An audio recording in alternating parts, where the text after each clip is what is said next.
Hello, welcome to Clockworks, a Legion podcast. I'm Paul Moffat. I'm Jan Moffat. And this is the second of our special bonus episodes focusing on Fargo. We'll be talking about Fargo Season 2 this time. I don't have a pun. I tried really hard to think of one. I was like, Fargo. Fargo. That's the only real pun you have. Here's the only one that I'm giving with this preamble because I couldn't commit to it, even as a cheesy bad pun. Was like something about like we're going into this with a lot of baggage, like a lot of cargo, like a lot of Fargo, but it was just too far to go. That's too far to go. Nope. It's a difficult life you lead when you've gone down this road of puns and you just can't stop. I set a precedent for myself that I can't uphold, which is the story of my life. We can't have this much preamble. No, we need to get snapping. This is going to be so long. Okay, Fargo Season 2 has so much in it, you guys. Every character is a main character. It has so many characters and so much plot and so much to think and talk about. So Fargo Season 2 has of way more than Fargo Season 1, has a lot of connections to Legion, which I really enjoyed this time because it's kind of fun to watch. So, I mean, the major ones are the cast members, like Jean Smart is in this, Rachel Keller is in this, Brad Mann, who plays Rudy in Legion, plays one of the Kitchen brothers, him and his twin brother, who's not in Legion, who plays Gail Kitchen. And Mackenzie Gray has a small role as well. Yeah. So that was kind of fun. And I think all of these, even if we didn't know it from extra textual sources, which we do, you can kind of figure out that all of those people got their roles on Legion based on their quality of their performances in this. Yeah, like Rachel Keller does so well in this, and I can really see why he put her into Legion. She's a very different character, but... And frankly, a lot of the behind-the-scenes people, too. There's a few behind-the-scenes changes between Fargo Season 1 and Fargo Season 2. Most notably, the music supervisor is different this season. But all the people who are working on Fargo Season 2, a lot of them end up working on Legion also. Yeah. The costume person, the Carol Case, the costume supervisor, is the same between the two of them. And you'll notice that some of the outfits, I don't know if they're literally the same outfits, but the Kitchen brothers wear the same thing as Oliver. Yeah. And there's a time when Floyd,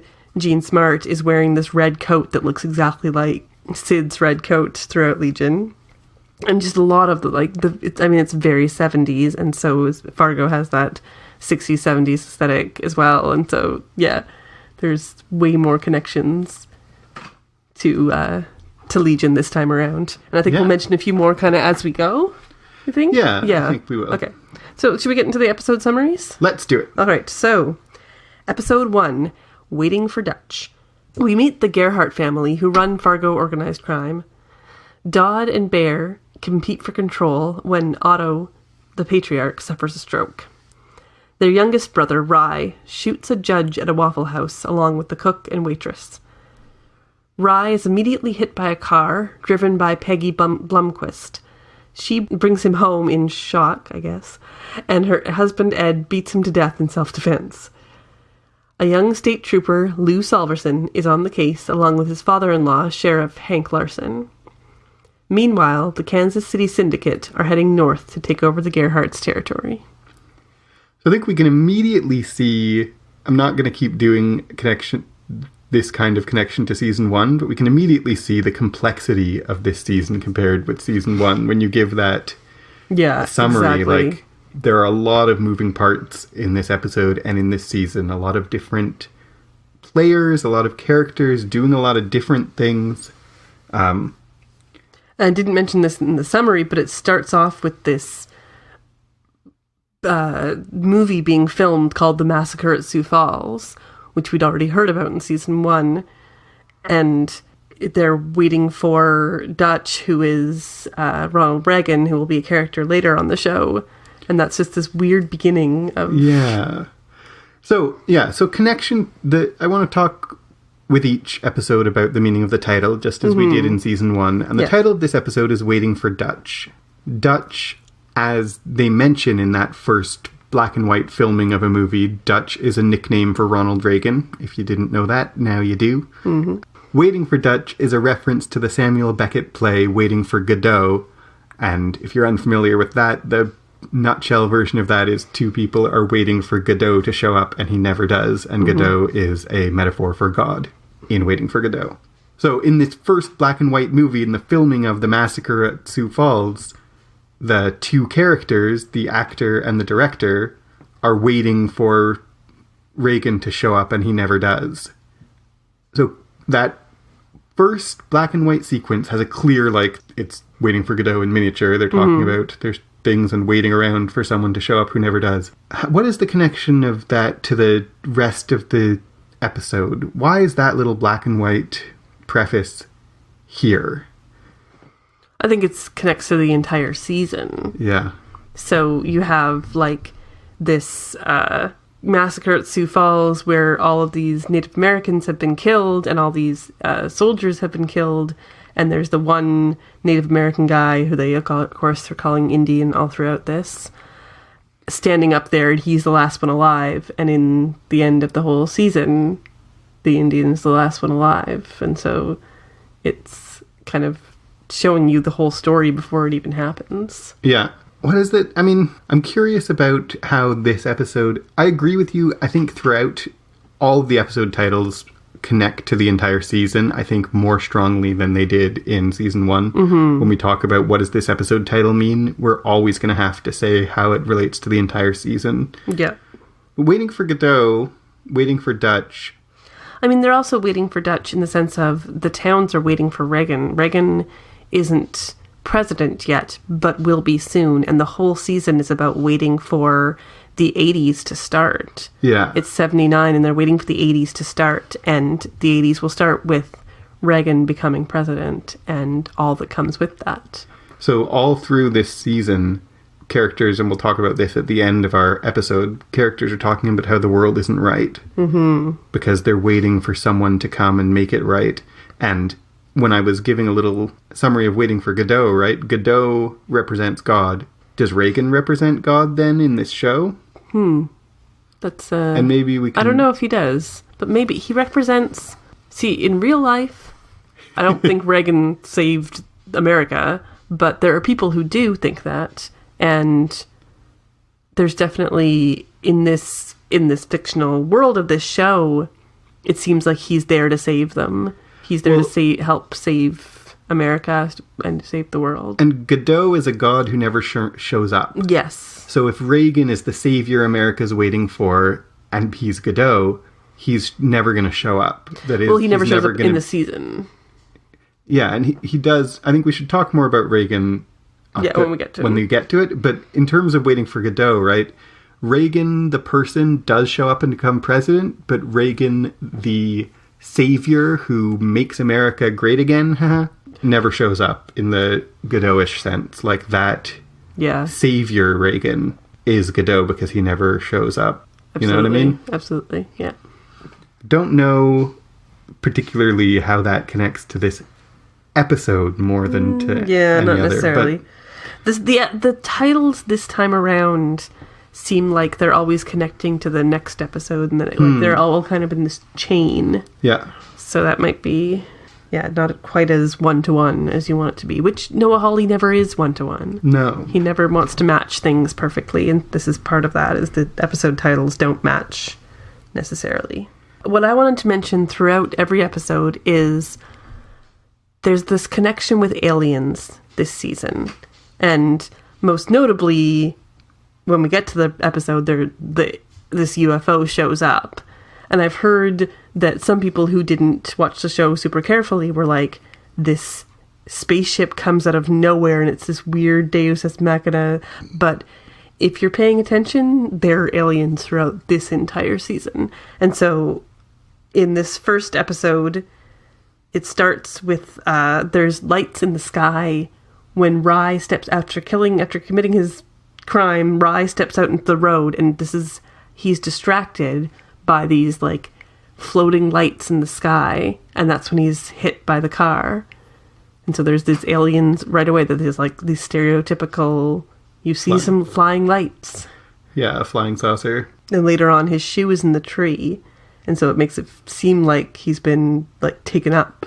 Yeah, totally. Yeah. His shoe is in the tree because he was hit by a car and it went flying off. But it's still symbolically he's gone up somehow. Yeah, exactly. Yep.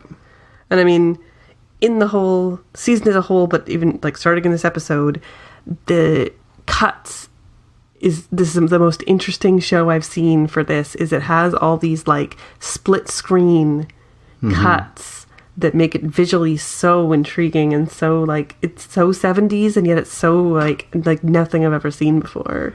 So, as with season 1, there are people telling stories throughout this season. Yes. Noah Hawley likes stories, likes characters who tell stories that have a point to them.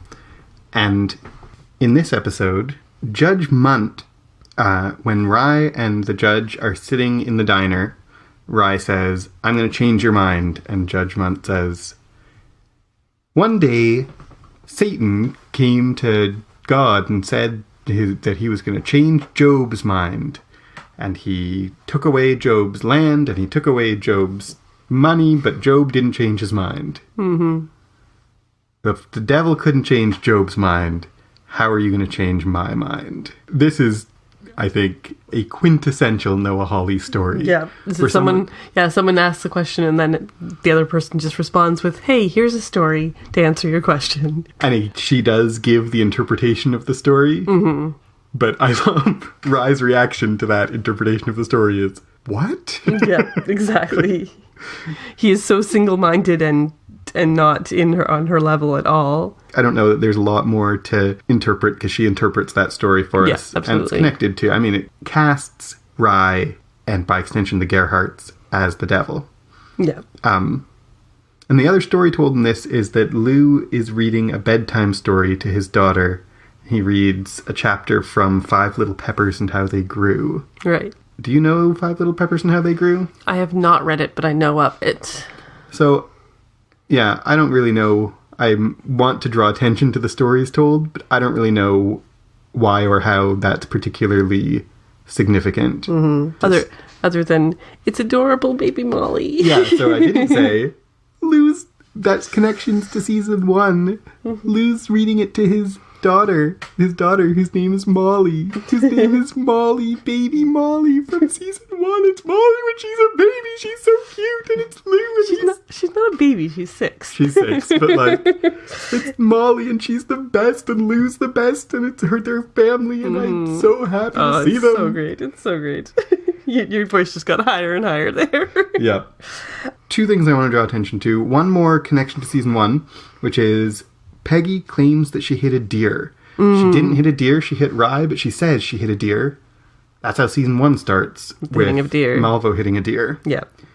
And the other thing is just to draw attention to Carl Weathers, played by Nick Offerman, is giving this like paranoid rant about you think it's really just a person in a diner. And he says, "This thing's only getting bigger."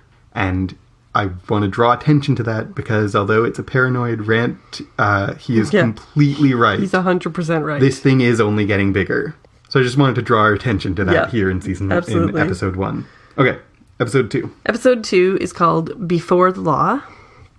The Kansas City Syndicate negotiate to join with Fargo, but Dodd is unimpressed at his mother being in charge. Betsy finds the gun from the Waffle House shootout while she's with Lou. Ed grinds up Rye's body at the butcher shop. Meanwhile, both the Gerhardts and Mike Milligan from the Kansas City Syndicate are searching for what happened to Rye. So the title of this episode, Before the Law, is a reference to a Jewish parable most famously retold by Kafka in his book, The Trial. There's a man seeking the law. He comes to a gate guarded by a single gatekeeper. The gatekeeper tells the man he can come in, but not yet. The man stays by the gate for years. He bribes the gatekeeper with everything he has, and the gatekeeper accepts the bribes, but says that he's taking them only so you will not think that you have done nothing. Finally, the man is dying. He asks with his last breaths the gatekeeper, "Everyone seeks the law. I've been here for years. Why have I never seen anyone else at this gate?" And the gatekeeper tells him, "This gate was made only for you. I'm closing it now." This is a very Kafka story of like everything is futile and it doesn't matter what you do because bureaucracy is immutable. How is this parable connected to this episode? Why is this the title of this episode? Like, when I'm thinking, who is the law in this episode and in this show? The law in the Kafka parable is something that you seek but you don't ever get to. Like, you can't actually get access to it. You could really say that Hank and Lou are the law. Yeah. Are the representatives of the law. The man is seeking the law because he's trying to find justice in the world. He's trying to find justice for himself, and he is never granted access to it. Is there anyone in this episode, or this season even, seeking justice? It kind of seems to me like the opposite. Yeah. Like, they're before, like, the law is searching for them. Right? And I think of the time when someone is literally before the law in this episode is when Ed is in the butcher shop and there's a finger on the ground and Lou comes in and Ed is before the law. Yeah. And the law doesn't see him. Right? Yeah. And it's a very different perspective from the Kafka perspective where the law just doesn't, you aren't able to get access to the law that you want to give yourself justice. Yeah. There's a sense in which Rye doesn't get access to the law. Right. Yes, he sure doesn't. And then throughout the whole season, I think, this sense of futility is something that we're actively interrogating and we're actively...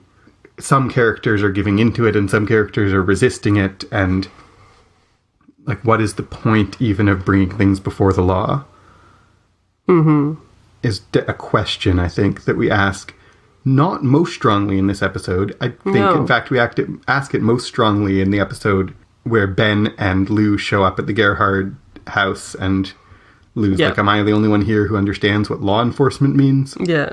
Maybe that also draws attention to the fact there's a difference between law enforcement and the law.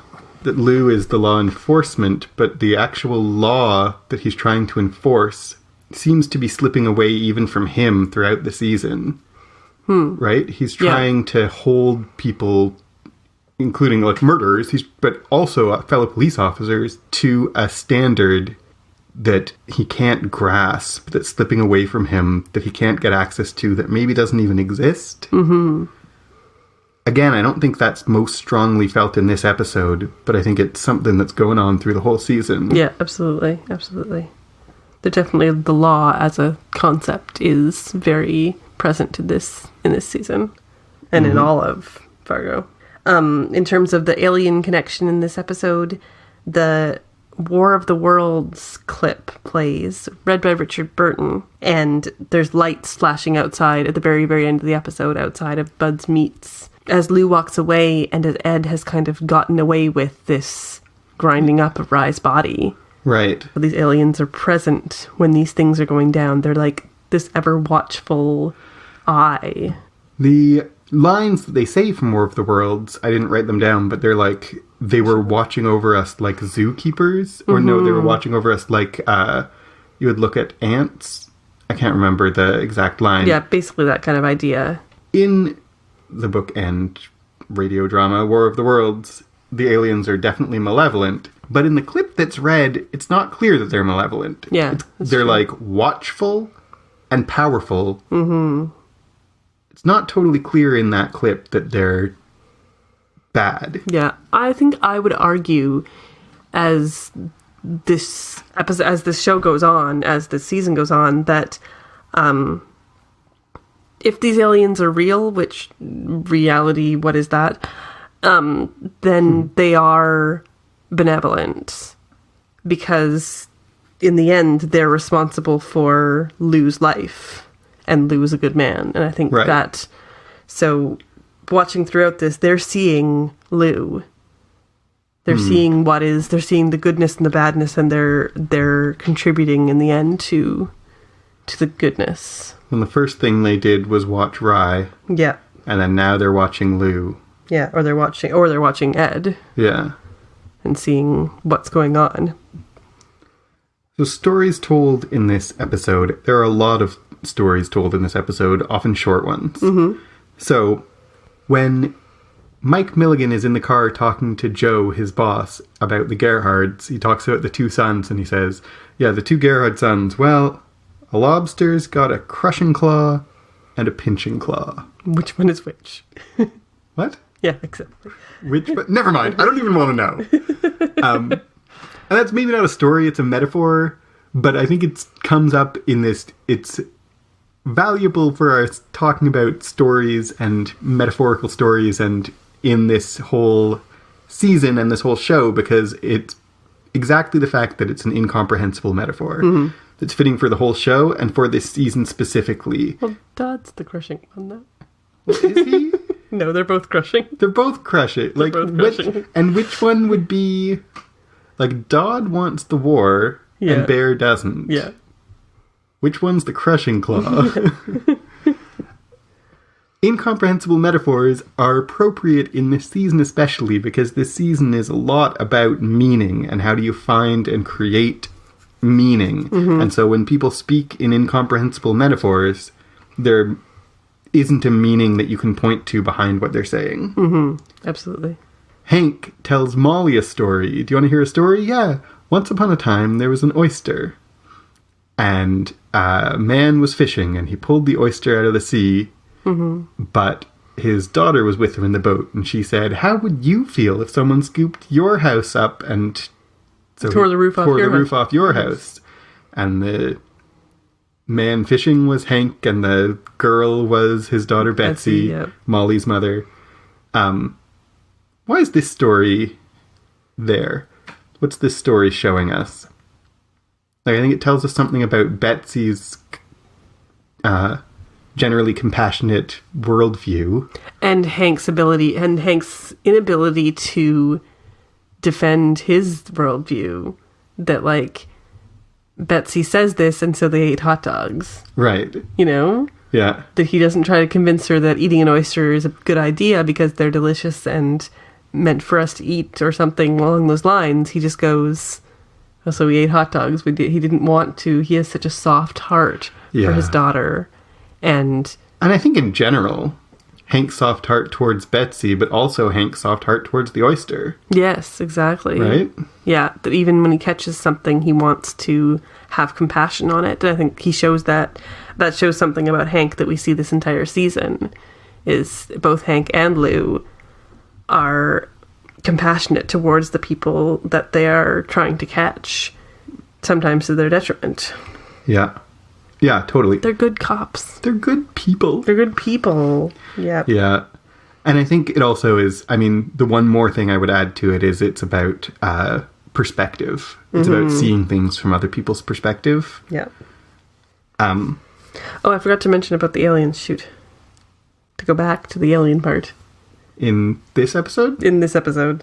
Okay. That's the get well soon balloon when Betsy finds a balloon, or no, actually Molly finds a balloon, it flashes with lights and it makes you think, oh, those lights were just lights flashing on a balloon.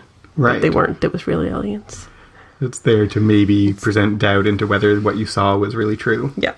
Mike Milligan in the typewriter shop tells a story. He's threatening the typewriter salesman and he says, I bought a coffee maker. From Sears. From Sears. And it was terrible. And it made me think, why is our once great nation going down the crapper? And I love the way he talks. I love the way he talks. I am an optimist by nature. He always talks up. Yeah, he's fantastic. So I wrote a letter. And he, threatens the typewriter salesman, shoves his tie in and writes a letter that's, like, choking the salesman. But he also, like, tells a story about how the country isn't as great as it used to be. And that's a story that gets told again and again throughout this season. It does. The country's not as good as it used to be. Everything's not as good as it used to be. Make America great again. Make America great again. It was never great. Guess what, guys? I think we'll get to what's going wrong with the world again, all throughout. I don't want to necessarily say more about it at this moment. There's a lot of stories. Lou and Hank sit down and trade war stories. Right. After, the violence of the episode. They trade war stories. Lou says, we had a guy who liked to smoke cigars for breakfast. And one day, sniper shot him right through the cigar. He never even knew what hit him. Mm-hmm. And Hank says, there was a German captain hung himself in 1945. And I, years later, went to a place where they went on a call and there was a suicide. And the man had hung himself. And neither one of them say the point of, like, the crimes that I'm witnessing in my life right now are reminding me of my experiences in war. Yeah. That remains barely subtext. But that's why they're telling these stories, is the things that I've seen in war continue to haunt me. Mm-hmm. And the things that they've seen in war continue to happen in peacetime. Yeah. Although Hank tells Lou after World War II... So Hank's talking about World War II and Lou is talking about Vietnam. Just so that's clear. And Hank tells Lou, when we came back from World War II, there wasn't a murder in this city, I don't know, for 9 years. Mm-hmm. You boys came back from Vietnam. Sometimes I wonder whether you brought the war back with you. Mm-hmm. And that's another thing that's going to be coming up again and again through the season, about war and war stories and how the war continues to haunt everyone who's connected to it. So many times through the season, people meet each other and say, like, did you serve? Where did you serve? Absolutely. You were in Vietnam? You weren't in Vietnam? Why weren't you know? Mm-hmm. And Lou is absolutely did bring the war home with him. Mm-hmm. And Lou is, you know, not just a good man, he's the best man in this season, as in season 1. And even he, like, so it's not, I think it's valuable that you have Lou be such a good man who also brought the war home with him, because it's not about, like, moral failing is what makes you bring the war home with you. Yeah, absolutely. You couldn't have a character with fewer moral failings than Lou Solverson. Yeah, he's absolutely. the best. He's the best. And he is still, you know, can't get away from the trauma of war. Mm-hmm.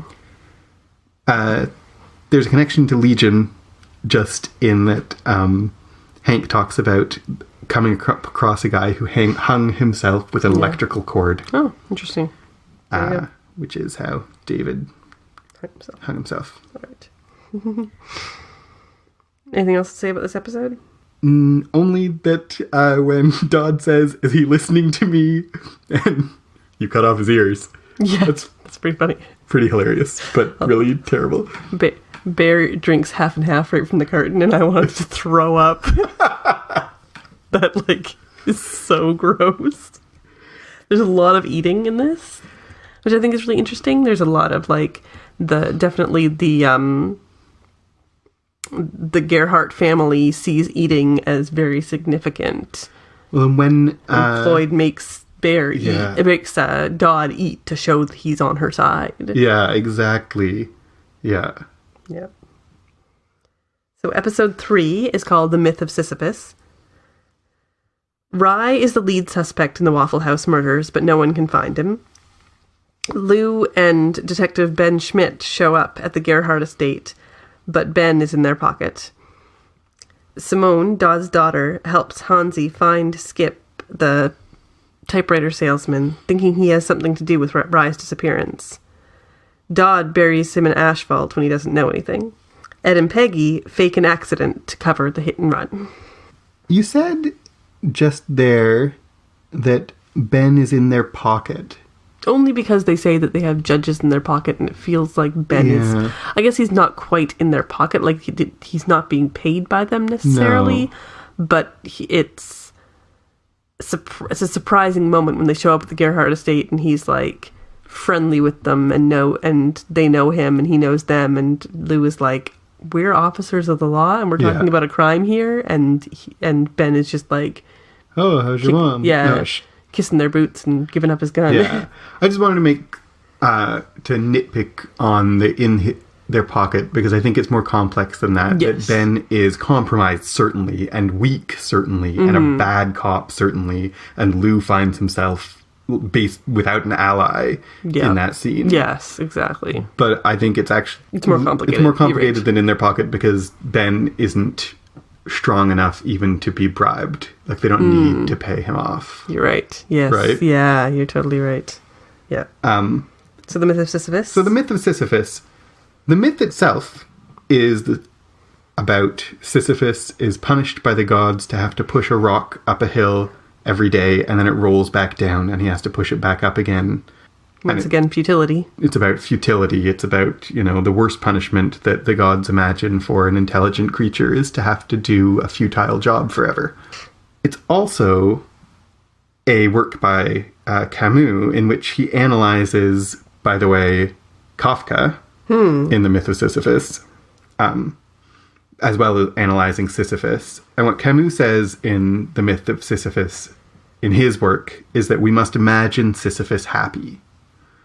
Camus says, our life is futile. We're, and Noreen tells us this. Yeah, life is a joke. Life is a joke, because you're going to die in the end. I don't think that's in this episode that she says that. I don't remember which episode she says that in, sorry. No, me neither. I didn't make a note. Oh. But what Camus says is you have to... Seeing the joke is what'll let you imagine Sisyphus being happy pushing that rock up the hill every day. Because even though it's going to roll back down, you push it up. Life is absurd. That doesn't mean that you can't enjoy pushing the rock up every day. Yep. Why is that the title of this episode? Yep. Every time you ask me that, I go, I don't know. Like, I know what the myth is, but, like, to apply it to this specific episode, I don't know. It's always about futility, and it's about, it's futile for them to go to the Gerhardt estate and ask about Rye. Yeah. Because, for one, they literally do not know what's going on with Rye. They don't know that he has killed someone and it has been killed. And it's futile to go because Ben will just kowtow to them, and Lou gets no results whatsoever. Right. So in the literal futility, everything they do is futile. Which isn't the same kind of futility as Sisyphus is, though. No, because not Sisyphus quite. is about continuing the grind every day, even though it doesn't move you any further forward. But I think, there's a lot of what everyone is pushing for in this season is very Sisyphusian. Like, I'm going to grow my empire, I'm going to protect my family business, and we see that... We're going to stay the course with Ed and Peggy always talking about, we're going to get our house. Ed always wants to have a house and a baby and a kid, a house and a kid, and a shop, and none of those things are ever going to happen. And we, by episode 3, already know that is never going to happen for you, Ed. Yep. And Peggy wants to be actualized, and we know that that's never going to happen either. Yeah, absolutely. Right? And Lou wants to catch Rye, and we know that that's never going to happen. And what the Gerhards want is to maintain their family, but we already know that's not going to happen. If for no other reason, we can see it coming in a lot of ways, but we know that Rye is dead, so their family isn't going to... Rye is dead, and Otto has had a stroke, so things are not going to be maintained. Well. Yeah, absolutely. And Mike and the Kansas City want to take over this territory, but we already know that that's futile because Dodd's never going to go along with that, and the family, everyone in this episode is working towards goals they're never going to achieve, Absolutely. and that we, the audience, know they are never going to achieve. Yeah. So alien connections in this episode. One of the Kitchen brothers is holding a UFO magazine. Really? There's the guy at the gas station. Lou pulls in for gas and everyone's waiting. The gas crisis is, happening. And everyone's waiting for gas and Lou pulls in and this guy, gives this big, long rant about how there's aliens and how people say they're gonna probe you in places, but they're not. They're really friendly they're here to help us kind of thing. Yeah. And in the car, when Peggy is driving the car, there's just a fraction of a news report that has, for green men, they're very friendly. And now, whatever with the weather. You know, it's just like part of the news report is kind of talking about aliens. And it's like, it's just an ever-present thing. Yeah. And this is the episode where the guy in the gas station, that's where the line about their caretakers at the zoo comes from. It's not from War of the Worlds. It's from there. When their purposes are more benevolent, he says. Yeah. Yeah. Stories told.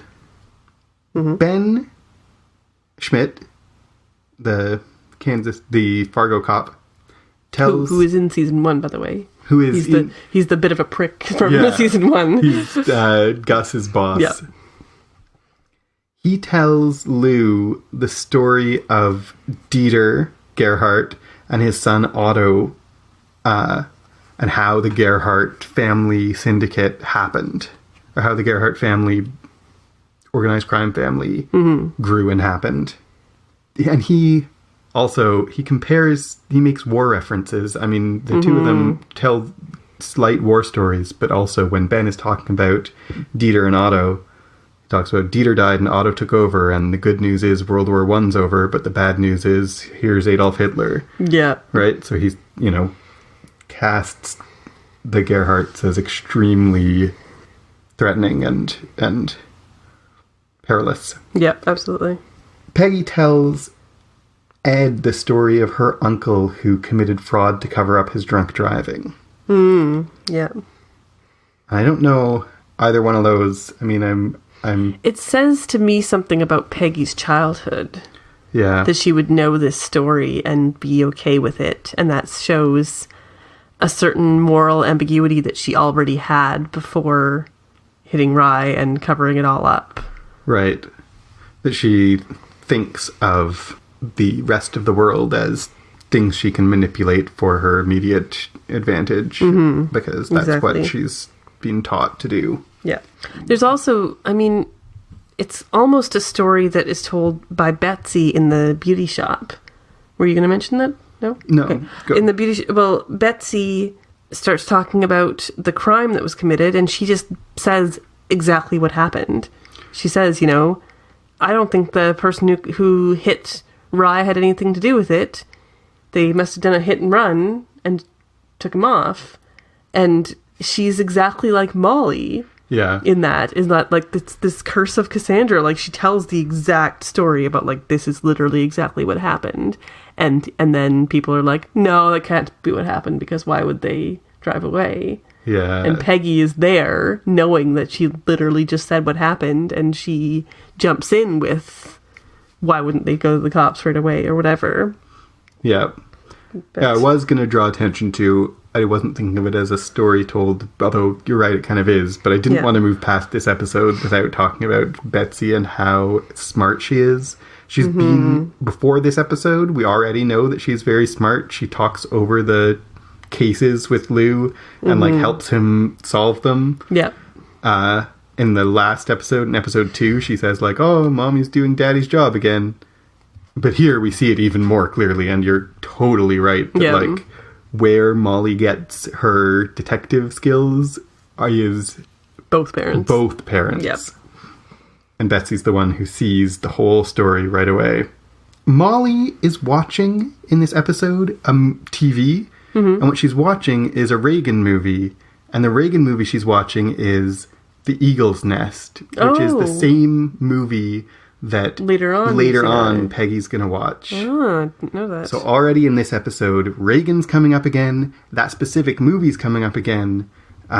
Molly's watching it. And then there are 2 questions before we move on from this episode that I don't necessarily have answers to, but I can't move past this episode without asking them, which is 1, when we first meet Hansi, he's killing a rabbit and it's intercut with his child, and there's a magician pulling a rabbit out of a hat. And then he kills, like, first he's cuddling the rabbit and the rabbit is coming out of the hat, then he kills the rabbit, and then later on he's skinning the rabbit. What's up with the intercut with the magician in his past? His past is pre-Gerhardt. That moment of his past? That moment of his past seems to be some kind of, like, I would say residential school. Yeah. And so it's like the rabbit is for cuddling until he's with the Gerhardts, and the Gerhardts have made him kill. Right. And who he's killing that rabbit for is for food. He brings it back and skins it and cleans it, and it's clearly going to be in the food for the Gerhardt family. And so that is Hansi's role, is to be this killer, but at one time he was a child just watching a rabbit come out of a hat like it was a happy thing. Right. I think. But he doesn't smile in the flashback. Like he's looking at it. But he's a stereotype, so... He's a stereotype, so stereotypical Indians don't smile. Exactly. Yeah, and before we're done this episode, we'll talk about him, but, I wondered whether the rabbit here, is symbolic of his childhood innocence, or of innocence in general. Mm-hmm. Yeah, maybe just innocence in general, as well, as there's a lot of death of innocence. And he's skinning it, when he's skinning and cleaning it, it's with Simone there, who is in this time in her life of passing from childhood to adulthood and navigating that and screwing it up a lot. Yeah. You know? And so she's trying to transition, and her innocence is dead, but her adult competence doesn't exist yet. Yeah, exactly. And then the other big question I have about this episode that we can't move on until we say is, what is up with Ed and Peggy having a telepathic conversation on the bus? I don't think that was actually meant to be telepathic. I noticed that too. I think it was showing them driving on the bus quietly, and we're hearing the conversation that they have later when they're in bed. Okay. And I kind of expected it to then show a little flash of them actually saying it in bed, but they never do. I think we're meant to assume that it is a later conversation, but it's also to add to this supernatural element that it does seem like they're talking telepathically. I'm like, even if we think that they have that conversation out loud at a different time before or after, or even like 5 minutes before on the bus, for all we know, the way that it's shot is the two of them sitting, talking, and their lips aren't moving. So why shoot it in that way? Yeah. Is it emphasizing... See, I think there's two ways possible of reading it, and one, I think, makes more sense to me than the other, right? Two people sitting next to each other talking without talking maybe is a way of emphasizing their connection. You know, we can read each other's minds. But I actually think the opposite. Yeah, like they're sitting next to each other, they're talking, but they're not talking. Even when they're not talking to each other, and they're sitting next to each other, not moving their lips. They have to communicate, but they can't communicate. Absolutely. And that's very much Ed and Peggy don't communicate properly throughout this whole thing. This whole season. There's a connection to the movie Fargo, which is when Hank is in the beauty shop talking about the crimes. He says, for what? For a little bit of money? That's the line that Marge Gunderson says at the very end of the movie Fargo. And for what? For a little money? Hank doesn't say what Marge says, which is, there's more to life than money. Yeah. Don't you know that? So, episode 4, Fear and Trembling. We get a flashback to Dodd as a child killing a man in a mob shootout. Simone sleeps with Mike Milligan and lets him know where Otto will be. Kansas City thugs attack them in the parking lot, but leave Otto unharmed. The Gerhardts negotiate with Joe and the rest of the Kansas City syndicate, but they're having none of it and order the Gerhardts' complete surrender. Hansi tracks Rye around town, threatens Sonny at the garage, and finds Rye's belt buckle at Ed and Peggy's. Lou questions Ed and Peggy, but they don't cooperate. Lou spends the night outside with his gun and his rope. So Fear and Trembling is a book, or a philosophical work, it's not really as long as a book, an essay, by Soren Kierkegaard, who's one of the principal figures of existentialist philosophy. Fear and Trembling is about Abraham and Isaac, the biblical story of Abraham and Isaac. And if you're unfamiliar, Abraham has a son, his only son that's been promised by God, Isaac. God commands Abraham to kill his son, and Abraham is ready to do it until God stops him at the last minute. Kierkegaard says that what we have in the story of Abraham and Isaac is what Kierkegaard calls the teleological suspension of the ethical. That is, you put ethics on hold to achieve a greater end, which is obedience to God is greater than ethics. And Kierkegaard, in Fear and Trembling, Kierkegaard is really criticizing Kant for trying to pretend that Abraham could possibly be ethical in killing his son. Kierkegaard says, no, there's no way of reading it that it's ethical, but there is a way of reading it that sometimes you suspend the ethical. So, maybe this reference, one of the reasons this is the title of this episode is, in this episode we have Floyd being unwilling to sacrifice Dodd. They're at the table. Dodd won't cooperate. Floyd says he will cooperate, I can control him, and Dodd just, like, doesn't show her any respect and, like, badmouths the Kansas City Mafia and walks out. And what? And Joe is very accusing of, like, it's a family business, this can't work. Yeah. And that the ethics, and we'll make a distinction between ethics and... between ethics and morals, right? Because morals is right and wrong, but ethics is the system of behavior that fits a particular context. So mobster ethics says, someone doesn't respect you, you kill them. Yeah. Floyd doesn't work according to the agreed mobster ethics when it comes to her son. She won't sacrifice him. She has a teleological suspension of the ethical in the opposite direction for the sake of what she considers to be the more important good or the more important value of protecting her children.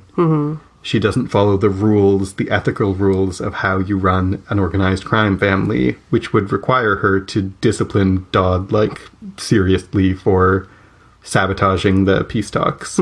Absolutely. And then also, obviously, she doesn't do what Abraham does. She's unwilling to sacrifice her son, even though it would be what's necessary for the sake of peace, for the sake of the greater good. The greater good. Yeah. Okay. That's my thought. This is one that I have more clear sense of why it might be called this specifically. There's also Fear and Trembling, as well as, like, I do think that because so many of these titles are linked to philosophy and nihilism and existentialism, but Fear and Trembling, the saying, comes from the Bible verse, work out your salvation with fear and trembling. Yeah, and Kierkegaard is explicitly referencing that. So I don't know if that makes a difference to what we're saying, but definitely it can be both at the same time. Also, yeah, in this episode, we hear that Dodd isn't the oldest son. Yes, that was interesting. I loved Floyd naming off her children like battle scars.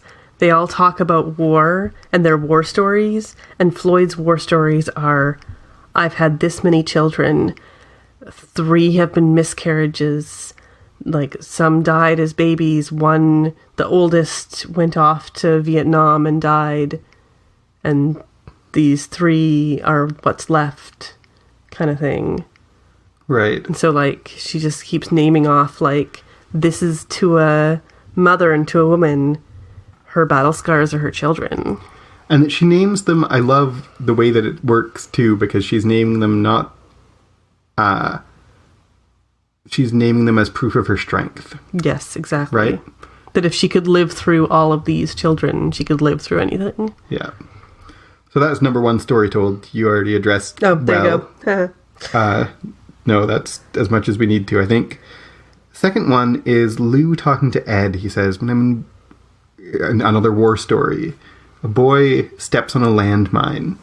He is already dead. He doesn't know it. Yeah. The rest of us, we see that he's already dead. He asked, and we lie, and we say, oh, it's going to be okay, but we know that he's dead. And if you'd been to war, you'd recognize the look when you saw it. I look at you, you're already dead, and you don't know it. And there's a lot of that throughout this whole season. There's a lot of, this person's already dead, they're already dead, it's already done. Yeah. And in lots of cases, it's true. And that, like, you're already dead is about, fatalism. It's about something we talked about in season 1, but is coming up a lot here too, about how your choices don't really matter. The things you do, you're already dead, so what does it matter what you're going to do? Absolutely. Is there a UFO? I didn't spot a UFO in this episode. You didn't? No. Oh, this is the most obvious UFO in all of them, is that the lights are exactly where Rye saw them when Hansi is doing is tracking Rye and going through his last motions. He's on the road and he picks up the piece of the car and sees a bunch of lights in the sky in the same exact place where Rye saw them. Is where he sees them. Is Hansi seeing it, or is the show flashing back to show us what Rye saw? No idea. I think he sees them, but he also is just like, I mean, it's a giant stereotype because he's a tracker. Yeah. He's an amazing detective in this. And I felt like watching it, if he was only on the side of good, he would be amazing. Yeah. Because he completely finds the evidence that Ed and Peggy killed Rye very quickly. Much quicker than Lou. Yeah, and Lou and Hank never have hard evidence because they never bother to search their house. They never search the fireplace, which if they had done it before Hansi got there, they would have known 100% that they killed Rye. Yeah. I said we'd talk about Hansi later. I don't know if now is the time to do it, because this is the episode where it's most obvious to me that, like, if he was white, he'd be a detective, but since he's native, he's a tracker. Yep. Is there, like, he's a magical Indian in this episode. Is there any defense for that? I'm not sure. It's throughout this entire thing. They're Indian, he's treated extremely poorly, and we're made to see how poorly he is treated. We're not necessarily complicit in his treatment. It's called out, and we're invited to judge the people who are treated him exactly. And so but also there are these, like, very stereotypical Native American tropes that he does these, like, he's the Indian tracker, he has no emotions, he has this past of running away from home or whatever, or being an orphan, so he's adopted by a nice white family. Not so nice, actually, because it's the Gerhardts. And just a lot of things about him are very stereotyped, are very typical. Yeah. But on the other hand, throughout the season, he defies some stereotypes, and he also just shows you a person, despite him basically being a monster, much like Lorne Malvo, you see the reasons why he is one. Yeah. And it's because of these stereotypes, and it's because he's been made to live in them. Yep. That he becomes a monster, and that he's not on the side of light because he had no opportunity to be. Yeah. Lou and Hank have had every advantage to be good detectives on the side of light, and Hansi has not. And so he is not on the side of light, he's on the side of dark. And he uses his ability to be a good detective, becomes instead this stereotype of being an Indian tracker. And this is what, like, I said a second ago, if he was white, he'd be a detective, but since he's native, he's a tracker. And I think, like, that we can interpret that as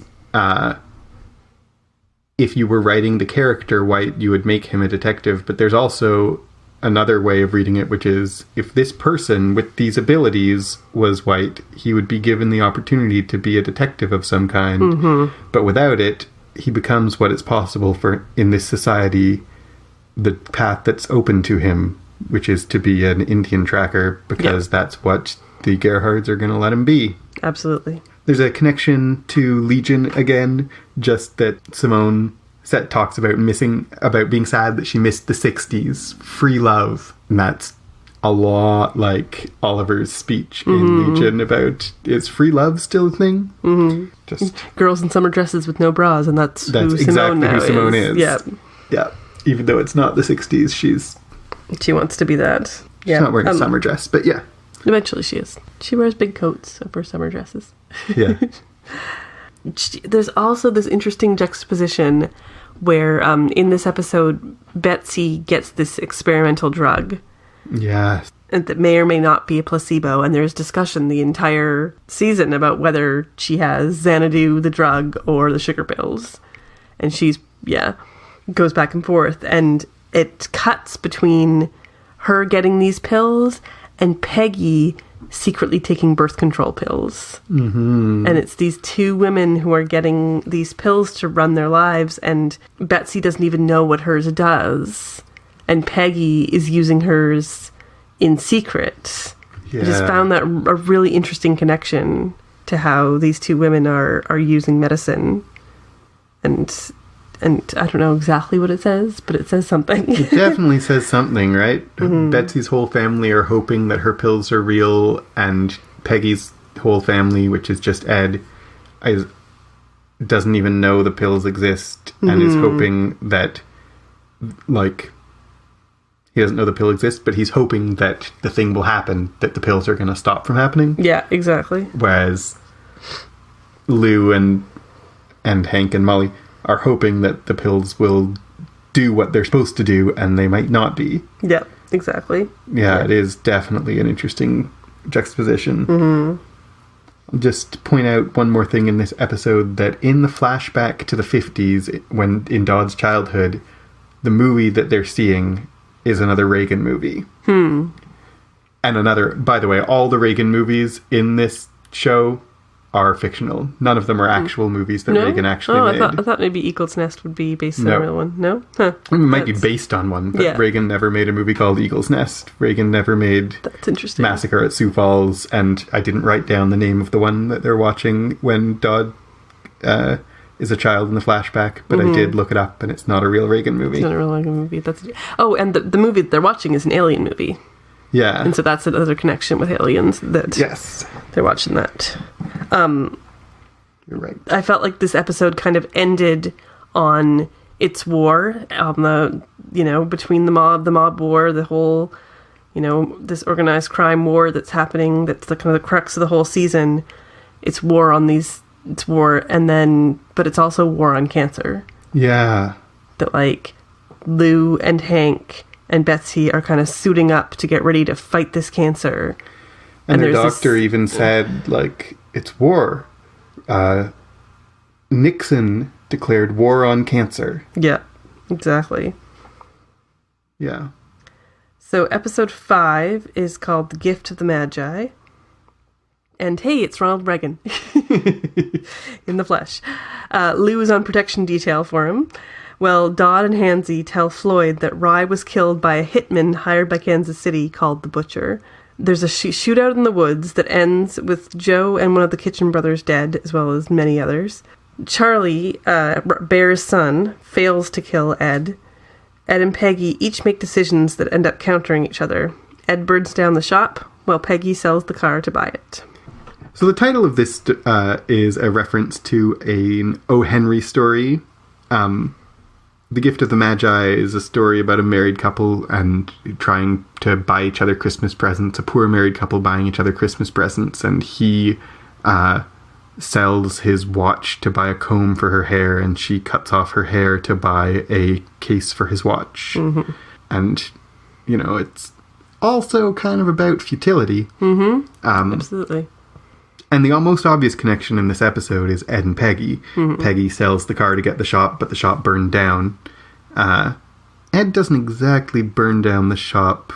Like, it's not really that he makes a decision for Peggy. But anyway, it is the same, like, futility. They try to move in one direction, but the other's undoing it at the same time. Yeah, exactly.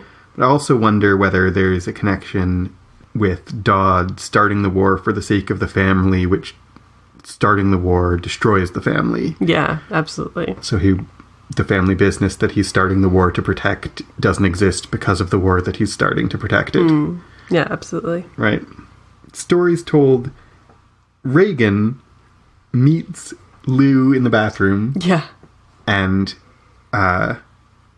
Reagan talks about a movie. He tells a war story.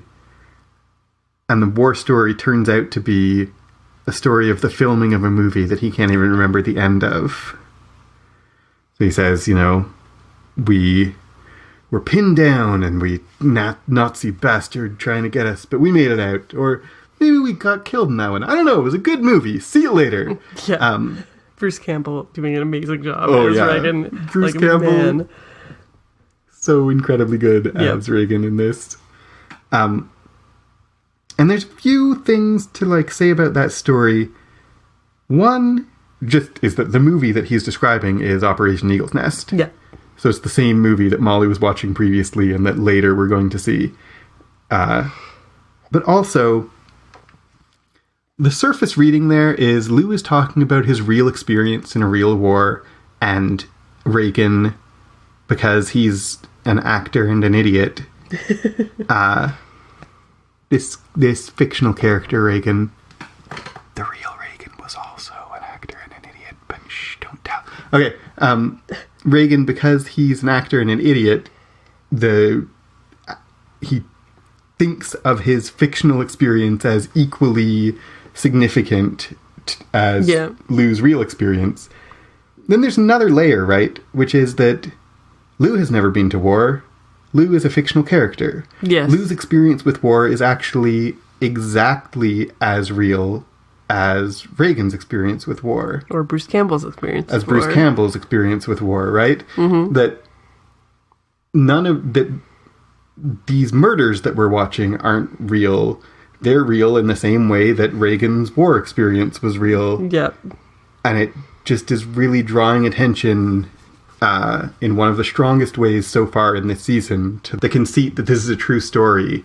Is we're invited to think that Reagan is foolish for thinking that his experiences are as true and valid as Lou's. Mm-hmm. But if we stop to think critically, actually Lou's experiences are not true and valid either, because this isn't a real story. Mm-hmm. Or this isn't a true story. Yeah. I think, though, in that conversation with Reagan, I want to draw attention to something that Lou says, which is, I think, a heart of the whole season in terms of the ideas of the season, which is, he says, "My wife has cancer. I wonder if the sickness of this world, if it isn't in my wife somehow." Yes. And I think they're all seeing the world as sick and the world as bad and the world is going, going worse. And I really think, again, because this isn't a true story, yes, the sickness of the world is in your wife. Yeah. Right? Lou's world is sick, and that's metaphorically represented by the fact that his wife is sick, but also the world all around him is sick. Yeah. And so because this isn't a true story, much as I talked about in season 1 that it really is an act of God that's terrorizing Stavros, because Noah Hawley is the god of the world. In this also, the sickness of this world that Noah Hawley has created, not real 1979 America wasn't making a real housewife, didn't give a real housewife cancer, but this world of this TV show is in both the world around Lou and Betsy. Yeah, absolutely. And there's also the other big heart of the season is in this episode, which is Out of Noreen. This is the episode where she explains existentialism and absurdism, and she's reading Camus, and she explains it to Ed. She's talking to Ed about it. She says, it's a joke. You live your life and then you die. Camus says, knowing you're going to die makes life a joke. And Ed says, you got to try, right? And the same thing that Gus said. Exactly. Yeah. And in season 1 with Gus, when Gus says, you got to try, we're on Gus's side. We're invited to be on Gus's side. And the rabbi that he's talking to, doesn't disagree with him. Yeah. He basically is like, yeah, I think you do have to try. He doesn't say that, but the expression on his face. In this episode, in this season, we're more, at this point, more on Noreen's side than Ed's. Mm-hmm. What Gus has to try is to help people. What Ed has to try is to get his white picket fences American dream world that is never going to happen, and he would be wiser to be with Noreen and say, like, and what actually happens is, you got to try, right? And Noreen says, nope. Nope. It's really funny. It's really funny, but it's also, like, again, futility coming up in this episode. Mm-hmm. The alien presence in this episode is Molly is drawing all these family pictures, and in one of them, there's just, like, a UFO floating over top of her family, and it's not commented on at all, but it's there. And then later on, Hank is looking at her drawings and he says, "What is that, a rhinoceros?" And then rhinoceros is the title of the next episode. Right. So, episode 6. Episode 6. So episode 6 is called Rhinoceros. Bear and Dodd are out to get Ed. Ed and Peggy are interrogated separately, Ed in the police station and Peggy at home, and there's a standoff with Bear at police headquarters. Peggy manages to capture Dodd in the basement of her house. Meanwhile, Simone leaks information to Mike, who uses it to shoot up the unprotected Gerhardt farmstead, killing Otto.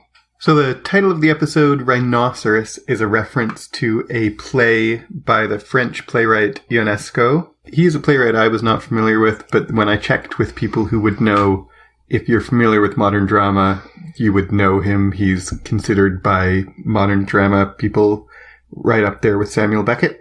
And in the play, which, by the way, having read the synopsis of this play, I would really very much like to see this play. So if it is ever... there's a production of this modernist French drama here in Newfoundland, we'll go see it. Anyway, in the play, the inhabitants of a small French town slowly turn into rhinoceroses, all except for the main character, Béranger. It is usually, the play is read as a metaphor about fascism, mob mentality, and conformity. So in the play, characters start out saying, we have to do something about this rhinoceros problem.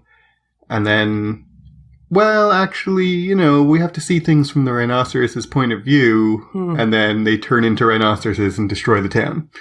And it ends with Béranger can't see things from the rhinoceros's point of view. Wow, that seems really relevant to, 2017 and the world we live in right now. Doesn't it? You have to see things from the other perspective, and Rhinoceros says, no, you don't. When the other perspective is destroying everything. Because they're rhinoceroses. Because they're rhinoceroses.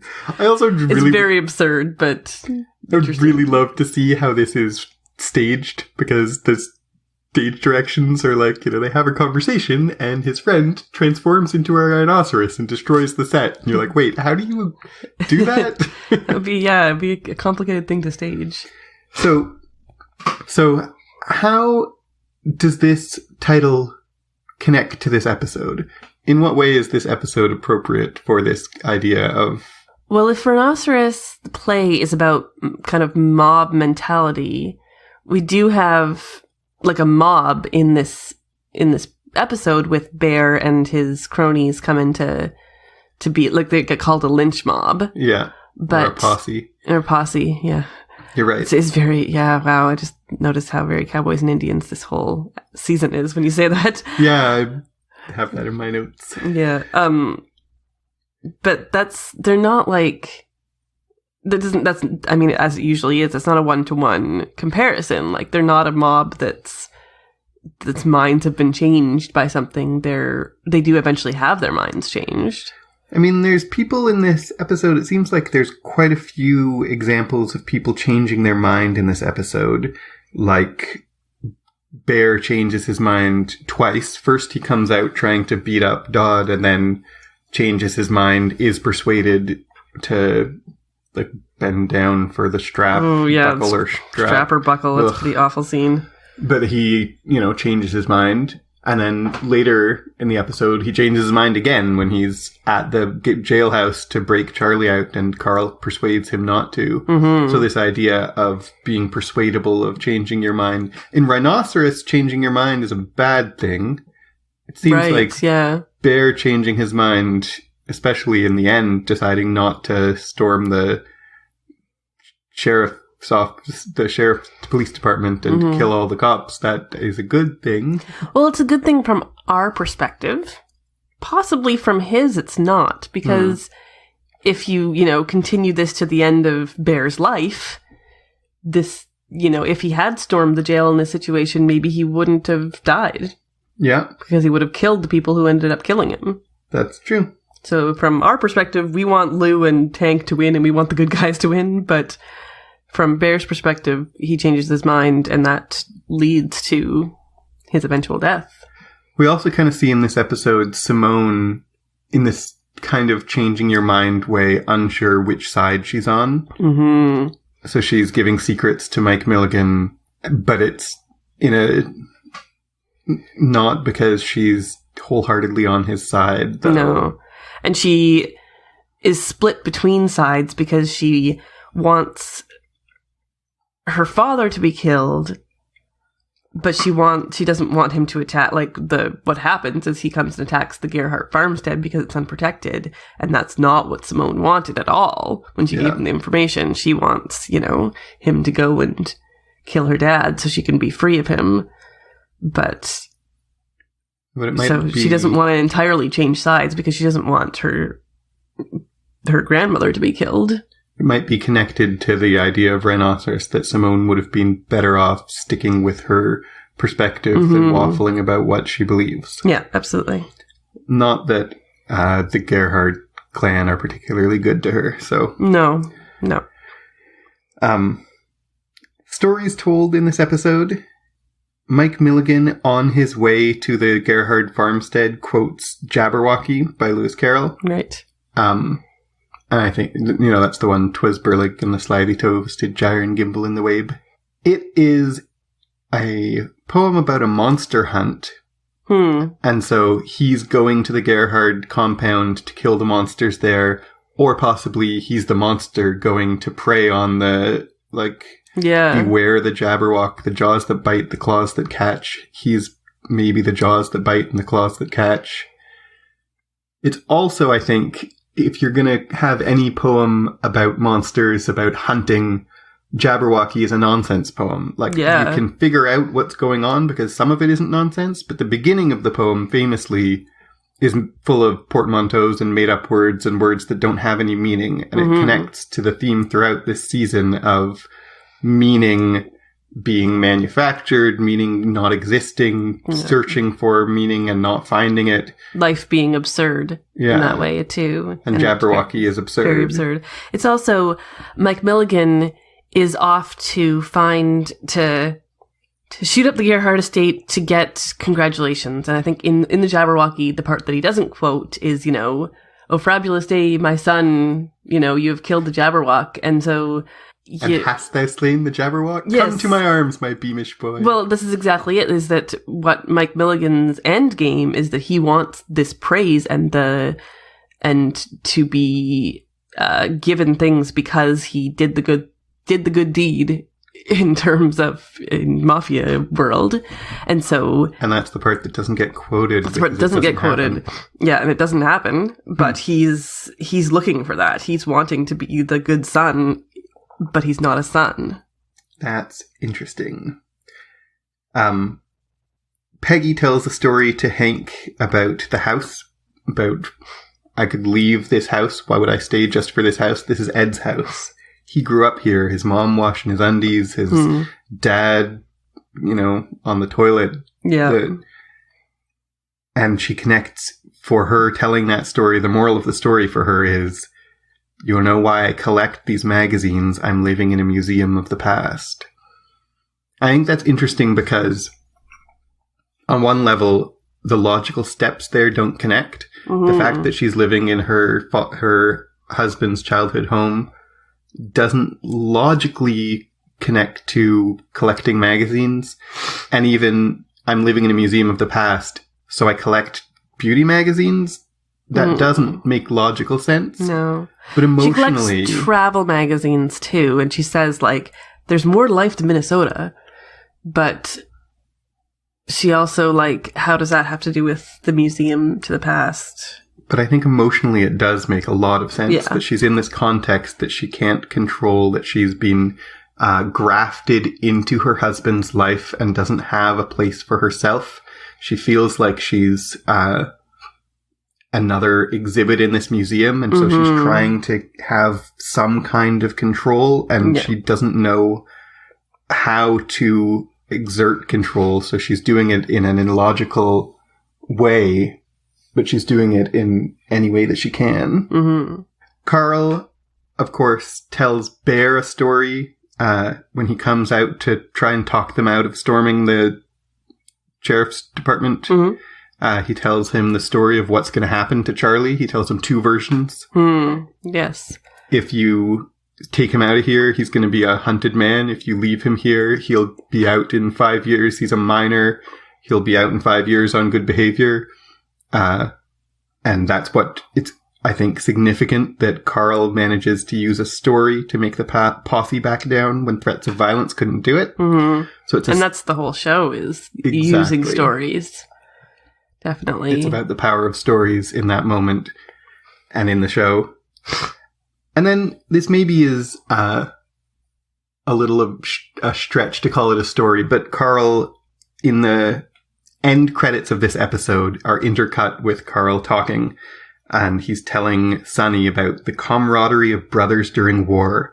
There's no equivalent in civilian life, not in peacetime. And I think that's also really significant for the entire season, that this is a season about people who bring the war back with them.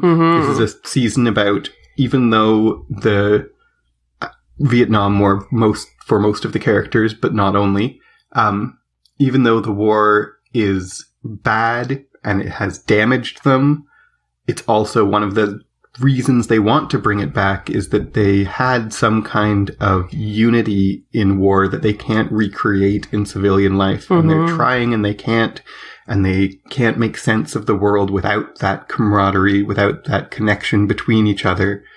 And that's why the whole season is about society being disjointed and disconnected, because they've found a connection only through war and violence. Those are the stories. Those are the stories? Good. In terms of aliens, this is the one episode that I could not find any reference to aliens, and maybe I didn't look close enough and missed it, but watched it a couple times, couldn't see any references this time. I want to make one more before we move on from this episode. Peggy, talking to Hank, says, what I don't understand is why when you hit that fellow you didn't call the police or drive to a hospital. And Peggy says, you say it as if it's happens in a vacuum, as if it's check 1 or check 2. And by the way, that's the same thing Rye says when he's talking to the judge. This isn't one of those column A, column B things. Yeah. And Peggy says, you say it as if it's column A, column B, but it's like decisions you make in a dream. And it's one of many statements throughout the season of decisions aren't yours. Yeah, it's already done. It's already done. You're already dead. Everything's already the way it's going to be. Exactly. Because your decisions don't control what happens. And you don't control your decisions. And it's this fatalism throughout the whole season. Yeah. I said one more thing, but one more thing. There's a connection to season 1 when Ed here says, I'm the victim here. Of course, Lester repeatedly says, I'm the victim here. And also in Fargo the movie, the car salesman whose name I can't remember, William H. Macy, says, I'm the victim here. Yeah. You know, so I'm the victim here is also something that Ed's not the only one who says it in this season, but he says it in this episode. Yeah. There's also, over the credits is The Man of Constant Sorrow playing, which is from Oh Brother Where Art Thou, another Coen Brothers movie. And there's a few different references to Coen Brothers things throughout this season. And that stood out to me because I'm I'm most familiar with Oh Brother, Where Art Thou as one of their movies. Right. So, I mean, it's all about making you realize that this is a show. Yeah. There's a lot of the things that they do in all of Fargo, and I think we'll talk about this at a later time, but just they're making you very aware that this is a story, and they call it a true story, and it's not strictly true. Strictly not true. I mean, there's the truth of the ideas So episode 7 is called Did You Do This? No, You Did It. Floyd strikes a deal with the police. Lou confronts Mike Milligan in his hotel room, and Bear takes Simone to the woods to kill her. Betsy makes a weird discovery in her father Hank's house. Mike Milligan kills the man sent to kill him, and Ed calls saying that he's got Dodd in the trunk of his car. The title of this episode is a reference to a possibly apocryphal story about Pablo Picasso. Mm-hmm. Picasso has a painting called Guernica that is a reference to a city that was destroyed in the Spanish Civil War. And so the painting represents violence and war and pain, and in a Picasso way. So not representationally. Mm-hmm. It's late Picasso. And the story goes that while Picasso was living in Nazi-occupied Paris during World War II, a German officer asked him about Guernica, saw it up in his apartment, and said, "Did you do that?" And Picasso said, "No, you did." And there's 2 standard interpretations of that story. One is that it's a reference to the violence and pain and suffering that Picasso is representing in Guernica. So he says, "You, Nazi, made this pain. I'm just representing it."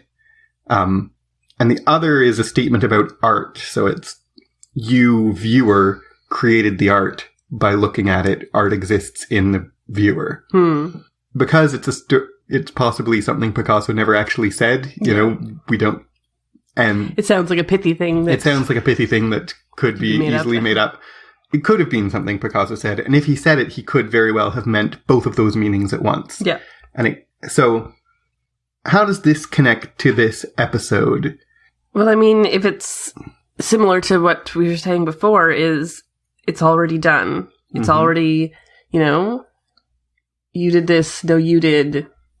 It's blaming, it's kind of, I'm the victim here, no, you did it to yourself, almost. Who's responsible for the things that happen?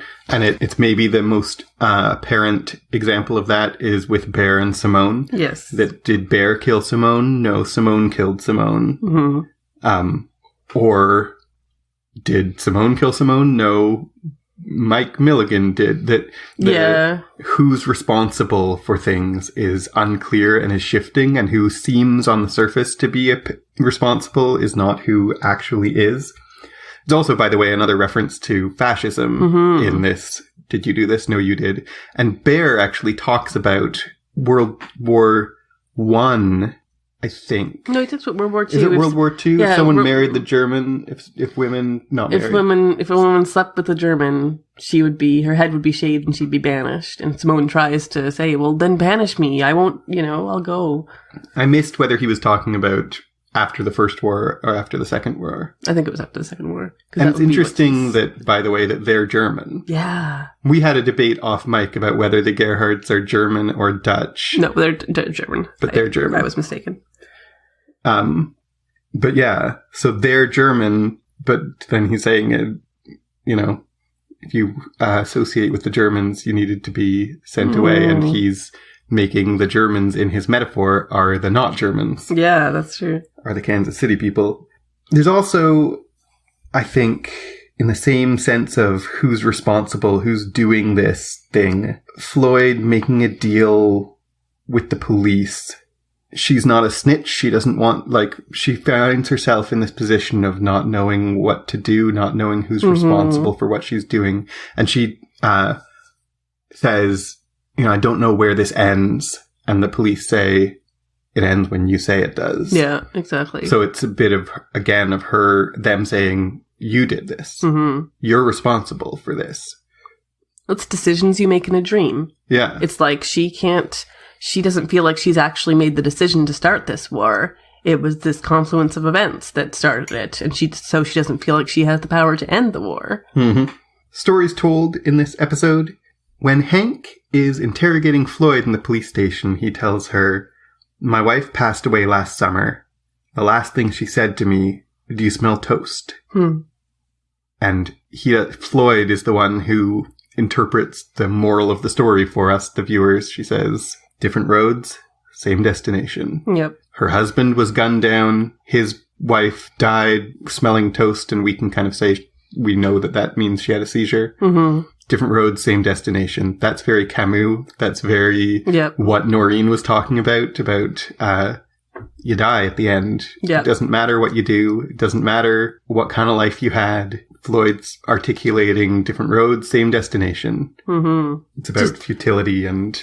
little thing about that story that unconnected to what you're saying. He mentions his wife was visiting his sister up in Brainerd. Brainerd being the place where Fargo the movie is set. Ho ho! So another connection to that. Also in that interrogation scene, I didn't make a note. I'm pretty sure it's Hank tells this story too, but it might be the other police interrogator because I didn't write down. But he said, "I had a boy in here stabbed his parents to death. When I asked him why, he couldn't say, just came over him all of a sudden." And that's another story about decisions made in a dream, about not being responsible for the things that you do, and about the world being rotten. Yeah. There's something rotten in the state of Fargo. And it's, Mike Milligan tells a story to Lou and Ben about men in a factory who left every day with a wheelbarrow, and they couldn't tell. They knew they were stealing something, but they couldn't tell what. They looked in the wheelbarrow and there was nothing in it. I like your Mike Milligan impression. He's kind of easy to do an impression of because it's just, you have to talk in a bit really of an upspeak and a really positive tone. Yep. He's great and I love him, despite the fact that he's awful and terrible. Killer, yeah. But the point of the story, so they couldn't tell what he was stealing. And it turns out he was stealing wheelbarrows. Yeah. And the moral of the story, as interpreted by Mike, is sometimes the answer is so obvious you can't see it because you're looking too hard. Mm-hmm. We can't leave because we're the future. They, the Gerhards, have to leave because they're the past. Yeah. The future can't become the past any more than the past can become the future. And there's a few things in this story, I think, that make it significant. One is just it shows a difference between Ben and Lou. Mm-hmm. Ben doesn't understand the story because he's a crappy cop and a crappy detective. Yeah, he's terrible. And Lou immediately understands the story, sees what the pattern is and who's responsible because he's a good detective and a good cop. Mm-hmm. It's also... I find it weird because that we're the future is not obvious. Like, that's a weird... thing to say is the obvious truth. Yeah, absolutely. It's not at all obvious. Mm-hmm. But that's how Mike kind of explains it. Also, this story, just while we're on this story, when we first watched Fargo, we watched this episode on a Saturday night. We had watching it on a library DVD, so it wasn't when it was airing. Mm-hmm. We watched it on a Saturday night. We went to church on Sunday, and in the sermon that day, the preacher told this story. Yeah. And I was just like, are we living in Fargo? What is going on? Yeah, that was really weird. Weird coincidence. It makes you feel like, is my life just like this weird story? And what is going on here? And I mean, I was really familiar. That story with the wheelbarrow, I've heard it before. It's a story that, I don't know where exactly, but this definitely was not even close to the first time I'd heard that story. And so it felt like, to me, it made Ben, extra dumb that he didn't know. Yeah. That Ben was just Ben is the detective. It's his job to, see things, extra things. And he's like, oh, I don't know. He's just, it really highlights how not smart he is. Yeah, absolutely. Betsy tells one more story, which is that she tells Carl a story about how Lou was supposed to marry her sister. Mm. And then he went off to war and things happened. And when he came back, he had to be stuck with her. Right. And that's also, it's revealing of Betsy's character, but it's also about fatalism, about decisions being out of your control, but things like they ended up together not because they chose each other. Yeah. I think they did. But in that story, it's a story about how they just ended up together because they had to. Mm-hmm. I really love that scene with her and Carl and how she knows she's going to die. Yeah. She's resigned to her fate, speaking of fatalism, but she's sad about it. She doesn't want to. And she's very much like, I'm just a Minnesota housewife in a starter home who dreams of chickens. Like, I'm no one special. Right. But she is special to the people around her. And this conversation she has with Carl, where Carl is just like, she's like, stop drinking. And I think I get the impression that, yeah, he will. I think because so. she told him to. And because everyone's kind of in love with Betsy. And with good reason. She's the best. Yeah. The Solversons are the best. Every one of them. Every single one of them. You're going to say UFOs? Oh, in terms of alien presence in this episode, it doesn't really have as much this episode as well, but Betsy goes to Hank's house, and he has these weird symbols drawn everywhere. And we eventually do find out that it's because he's trying to write a universal language, but it feels very alien in the moment, and it's not until several episodes later we find out what they are. We just see this moment of her coming into his room, and like the way it's shot is like he's a crazy person. It's like in the movie A Beautiful Mind when like they go into his room and like there is symbols and drawings everywhere, and like, oh, this is shorthand for he's lost it. Yeah. And so it feels like, whoa, this Hank, this kind of stalwart father figure cop guy, something's going on with him that's below the surface, and it looks like maybe like, was he abducted by aliens and this happened? Like, that's what, in the moment you think that might be what's happening. Has he been replaced by an alien? Like anything. Connections to season 1, Hank says, I want to live in a world where people leave their front door unlocked, which is exactly what Bill, the police chief for most of season 1, says the same thing. I want to live in a world where people leave their front doors unlocked. And they're like 30 years apart from each other. So Bill is nostalgically looking back to the era where Hank is nostalgically looking back to a previous era. Yeah, exactly. Also, we talked about in the last episode, but again, there's references to other Coen brother movies in this episode. Hank says he'll, like, if this happens, I'll cut off my toe. That's a reference to The Big Lebowski, where Tara Reid's character gets, I think her name's Bunny, gets abducted, only she's pretending to be abducted. And to prove that she really was abducted, they send her toe. Right. But it wasn't really her toe. But cutting off a toe is something that happens in The Big Lebowski. Yeah. And then while Simone is driving over to Mike Milligan's house, the song that plays to the hotel where Mike Milligan's staying, the song that plays is I Just Dropped In to See What Condition My Condition Was In, which is also from The Big Lebowski. And at the end, when the Undertaker is coming up in the elevator, the song playing is Oh Death, which is another reference to Oh Brother Where Art Thou. Right. And all three of those songs are very different covers, very different versions from what we saw in the movies that they're referencing. But in 2 episodes, we have 3 songs taken straight out of Coen Brothers movies.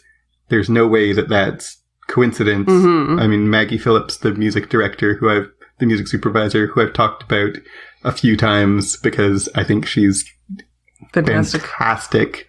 She's way too good for that to be, like, accidental.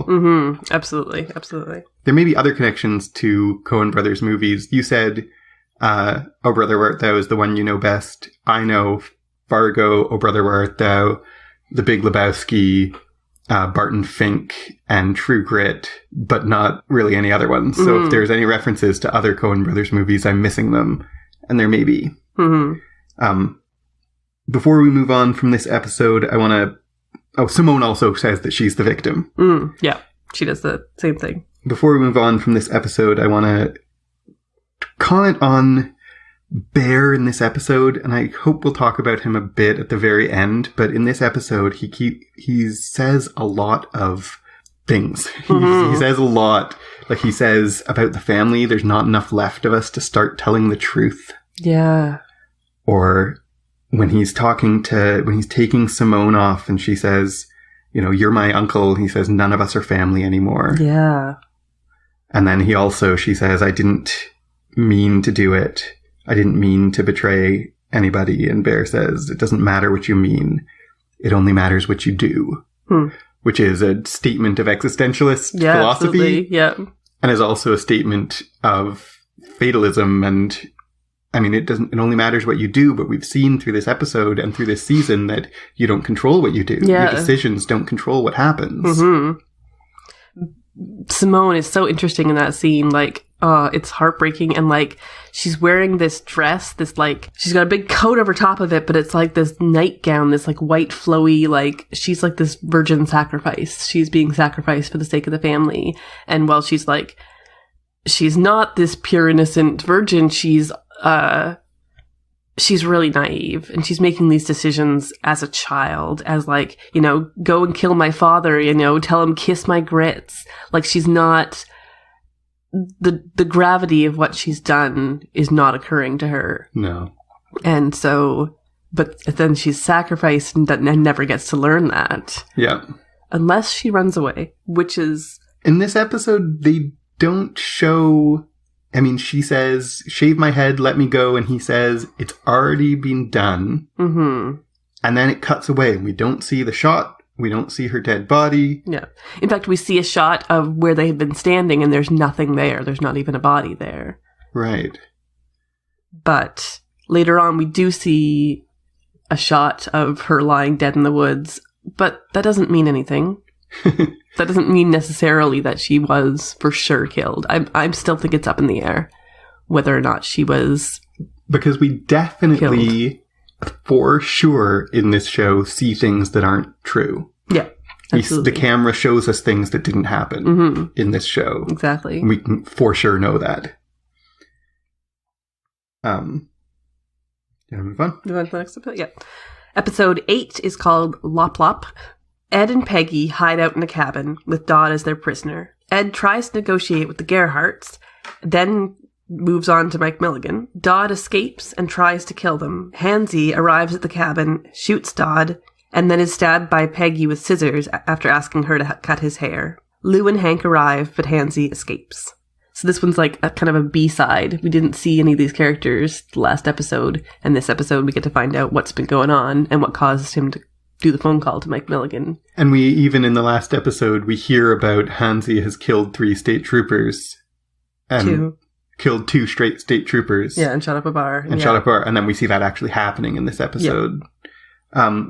The title Lop Lop is a reference to surrealist Dada painter Max Ernst. Ernst had a recurring bird-like character named Lop Lop who appeared in his paintings, who was an alter ego.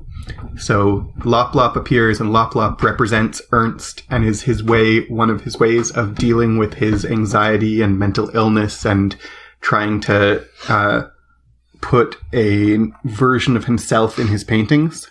So the most obvious, it seems to me, connection to Lop Lop is Peggy also creates this alter ego that she talks to and helps her understand, or helps her understand might be too strong, because that suggests that she's correct. But it helps her make some kind of story or sense of herself and her world. Yeah. She creates this, she externalizes a part of herself, and it's also about mental illness. Right, yeah. It makes me wonder whether, like, does Noah Hawley have something hidden in the show that's him? Yeah, and if so, Ernst's Lop Lop is not recognizable without him explaining. So it doesn't look like him, or like you only know that it's his alter ego because outside of the text he tells you, hey, this person is me. So if Noah Hawley has an alter ego in the Lop Lop sense, it would not be an alter ego that we would be able to identify just by looking at the text. But it does suggest that maybe there is one. Maybe there's someone in here who Noah Hawley feels is him. And we shouldn't expect that it's someone who is recognizably like Noah Hawley in any way that we can tell from the outside. Yeah. I also noticed Lop Lop is a bird, and there's a moment where when Ed is hanged, he's almost flying like a bird, like he's hovering there in the air, and that felt very bird-like to me. I don't know if that's on purpose or not, but I felt like that could be like a visual that looked like Lop Lop. also wonder about, in terms of alter egos, we get a sense in this episode, I think, most strongly, well, maybe this episode and the episode 9, the next one, about Hansi and the face that he shows isn't his true face. Absolutely. So there's some disconnect between Hansi, what we see of him and who he is, and that's this alter ego. Like, he is walking around presenting himself in one way, and then we see glimpses in this episode of him not being that. Like, when he goes into the bar, sits down and asks for a glass of water, for a second, he's just a tired guy who wants a glass of water. Yeah. Then they spit in his water and call him names, and he asks for tequila and becomes, once again, the, like, brutal killer that we've seen him be before. And the stereotype. And the stereotype that we've seen him be before. Yeah. And then when the face that he shows when he says to the bartender, like, did 3 tours in Vietnam and would have a Purple Heart and a Bronze Star, that who he is isn't who he is showing, isn't who he seems to be. Absolutely. And then even more when he goes and asks Peggy for a haircut, he is revealing either he's considering creating an alter ego, or he's revealing that the face that he has shown us through most of this season is an alter ego. Yeah. He's going to change his appearance and therefore change who he is. And it's connected, I think, to that sitting down and having a glass of water, that, like, I'm tired of this. I want to be someone else. That's Lop Lop again. Yeah, absolutely. That moment when he goes into that bar and, like, they don't even talk to him. Like, he doesn't do anything besides be Aboriginal before he spits in his drink. And he references, and the bartender references Wounded Knee, and they leave, and the 3 guys in the bar come out and make fun of him, and he shoots them in the knee. Right. You know? Like, I did not notice that he wounds their knees. He wounds their knees. That's really good. And he kills the bartender, and he kills the 2 cops that show up. And it feels like you're on his side in terms of, like, they treat him terribly. And I'm kind of glad that he shoots them, because they deserve, I mean, not really in real life, but, like, they deserve it. They deserve retribution for their disgusting treatment of him. But then he also just continues and he kills the cops that come too. And, like, that's just more senseless killing. And there's an aspect too of him mentioning, not for the first time, but that he was also in Vietnam. And he's the character who's like the Vietnam vet in a Rambo sort of way, who's bringing the war home in the most literal sense. He's acting like a sniper in war. And he's haunted by the war in the same way that every other character of the appropriate age is. Every other male character. Yeah. Stories told in this episode. Yep. Dodd tells Ed that he was just passing by when crazy Peggy knocked him out and tied him up. This woman is insane. And I think, I don't know if that's quite a story, it's a lie. Yeah. But it reveals something about Dodd, that he's not tricky. He doesn't stick with that story at all. Like, for like it's 2 seconds. Convincing, and he doesn't even really try to be convincing. He immediately drops it because... Compare it to Carl, who is able to change people's minds by telling stories. Dodd is not. Dodd is not, absolutely. I love Dodd and Peggy's interactions throughout this entire episode are just like... Yeah. They're awful and they're comedy gold. They're so like... And she just like... joyfully stabs him because he's not being respectful to her. And you're like, he kind of deserves to be stabbed, but also she's acting crazy and he like has every right to be completely scared of her. Yeah, she is extremely unhinged and scary, but totally. And what we said earlier about that she's collecting the magazines because she's trying to exert some kind of control. Here she has an opportunity to really exert control, and it's cathartic for her to stab a guy. Yeah, exactly. Right? Yeah. And we can, at this point, I think, really see why. We both want Dodd to be stabbed, and we kind of of want Peggy to do some stabbing, Yep. even if she is a crazy, murdering, hallucinating, crazy person. She also, just in terms of their interactions, maybe my favorite interaction is she asks if he wants beans, and he says no, and then she feeds them anyway. And then she's like, oh, you said no, didn't you? He's like, no, they're good. Yeah. Anyway, major story in this episode is the Reagan movie. Yes. Peggy is watching a movie about World War II, a Ronald Reagan movie, Eagle's Nest, the same movie that Reagan mentioned when he was in the bathroom with Lou. Right. Also the same movie that Molly was watching earlier. And the show goes right into the movie for a while. And we don't have, like, we're just seeing the movie ourselves. Yeah.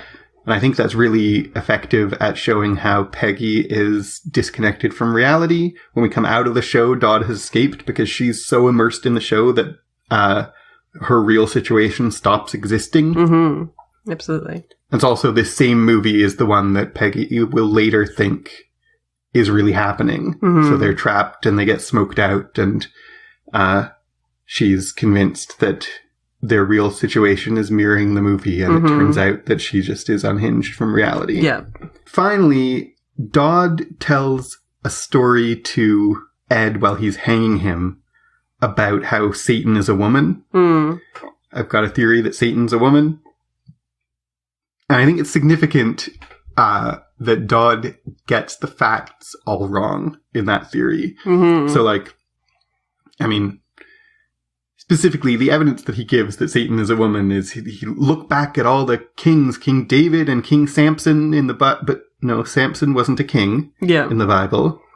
And it's all in the Bible stories, like Scheherazade. And like, no, Scheherazade is not a Bible story. That's 2001 Nights. And Scheherazade is the good guy. She's going to be murdered for being his wife. So, like, and tells the stories. So, like, Scheherazade, not evil, even remotely, even from, like, a misogynist point of view.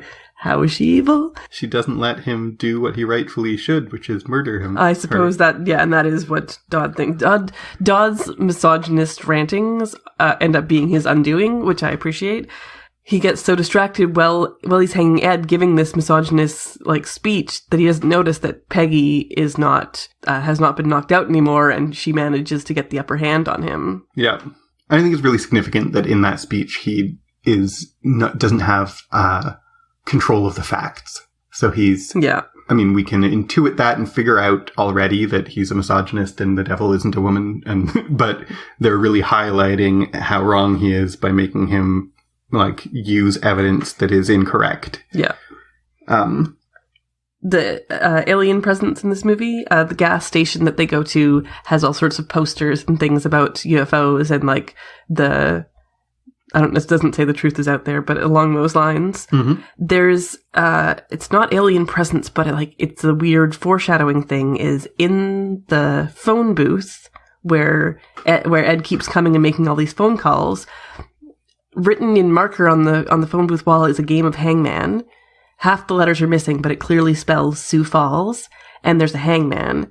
And that's got two connections. One is that Ed gets hanged later. Right. And also, there's the plaque outside the bar that says, 22 Sioux Indians were hanged here. And so it's this weird meta connection between Ed and Hansi and Sioux Falls, and it's getting ready for what's going to happen at Sioux Falls? Death is coming. People can't even see it. I saw it as foreshadowing for Sioux Falls, but I didn't recognize the significance of hanging. Yeah, you're totally right. Before we move on from this episode, I want to draw attention to something. While Peggy is talking to the hallucination LifeSpring guy, who, by the way... Walter! Mackenzie Gray from Legion. He says, the human mind, aroused by the desire for meaning, searches and finds nothing but contradiction and nonsense. And this is once again an existentialist statement that we search for meaning which isn't there. So and it's significant too that even in this interaction, Peggy is searching for meaning, but actually the LifeSpring guy is a hallucination, which is only telling her things that she already knows because he exists inside her head. Yeah. So yeah. Connection to season 1 is there's a body in the trunk again. Oh yeah. Dodd goes in the trunk, much in the way that Lauren Malvo had a body in the trunk. Good point. Someone kidnapped and put in the trunk. And Lester is also in a trunk later in that season too. So episode 9 is called The Castle. Ed and Peggy are arrested but agree to a scheme to catch Mike Milligan. Lou is run out of state and the rest of the cops congregate at a motel in Sioux Falls. Hansi sends the Gerhardts to Sioux Falls to retrieve Dodd. And the hotel is an absolute bloodbath. Every one of the Gerhardts and several cops die. A UFO turns up while Bear is choking Lou, giving Lou the last-minute advantage. Ed and Peggy escape. So the title of this episode, The Castle, is another Kafka reference. The Castle is a novel by Kafka about a man who moves to a village governed by a mysterious and bureaucratically obtuse castle. Mm-hmm. And he, much like in The Law, the man tries to get into the castle and can't. I think the clearest connection to the castle in this episode is in Lou, who throughout this episode faces this bureaucratic obstruction. He wants to be there and help. He's the one who knows he needs to be there, but the bureaucracy and the hierarchy prevent him from being effective or being helpful. And they even, literally run him out of the state in a very Kafkaesque, because we're in charge of you and we're not, that's insane. Yeah, right? Exactly. Stories told in this episode, one of them is that this episode begins with a book instead of beginning with the text, "This is a true story." This whole episode is a story that's narrated by Martin Freeman, who is Lester, but in his British accent, in his real accent. So if you only knew Martin Freeman from Fargo, you wouldn't necessarily recognize him. Yeah, that's true. But yeah, and they're, like you said earlier about the show drawing attention to its showness, the alienating its audience by making the fact its constructed nature obvious. Mm-hmm. And it's really doing that strongly in this episode with the book. And the voiceover makes it, the whole thing, a story in a new kind of way. Yeah, absolutely. It is always framing itself as a story. Yeah. A true story that we're telling you something that happened. But this is in a new way. I love it, by the way. I love that framing device. It's beautiful. This episode is really, really good, and I really like this aspect of it. I love how restrained they are by having it be only one episode that they do this in. Mm-hmm. They could have done the whole season this way. They could have had it start with a book and have that narrator present the whole season. But it works so well just doing it one episode. I feel like the way they restrain themselves is just makes it much more artistic and much better to watch, a better watching experience. Definitely. Other stories told. Hank tells the South Dakota guy, the police, I don't know if he's a sheriff or a state or whatever. Yeah. But he tells the guy, I had a lieutenant in the war. He told Eisenhower to go to hell once because his orders would have gotten us killed. I send that man a card every Christmas because I can. Mm-hmm. And this is his argument against the chain of command and authoritarianism. Mm-hmm. That, yeah, I'm all for the chain of command, but sometimes the person at the top of the chain of command is wrong. Yeah. And he really is in this case. Like, all of his cops die. Yeah. And then the other big story told in this episode is all those cops during their kind of stakeout are talking about pissing.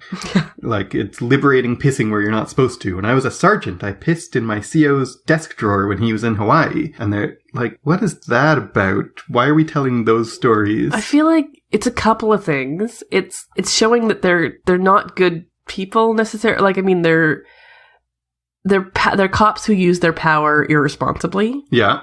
And so, like, they have the power to pee wherever.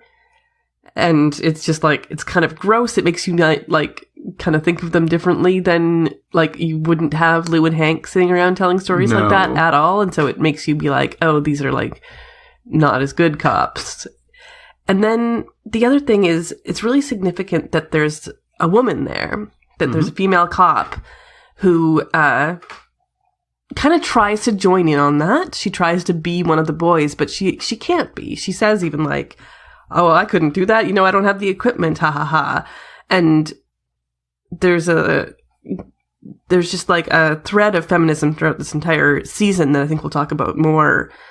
But it just, in this moment, you see like really significantly, like this woman can't be one of the boys in this situation. She can't talk about this way that like men can pee everywhere. And even she talks as if, like, she tries to, right? She talks as if she can. She's in their crude talk, but her tone is as if she is one of them, but the dialogue she speaks reveals that she isn't. Yeah, exactly.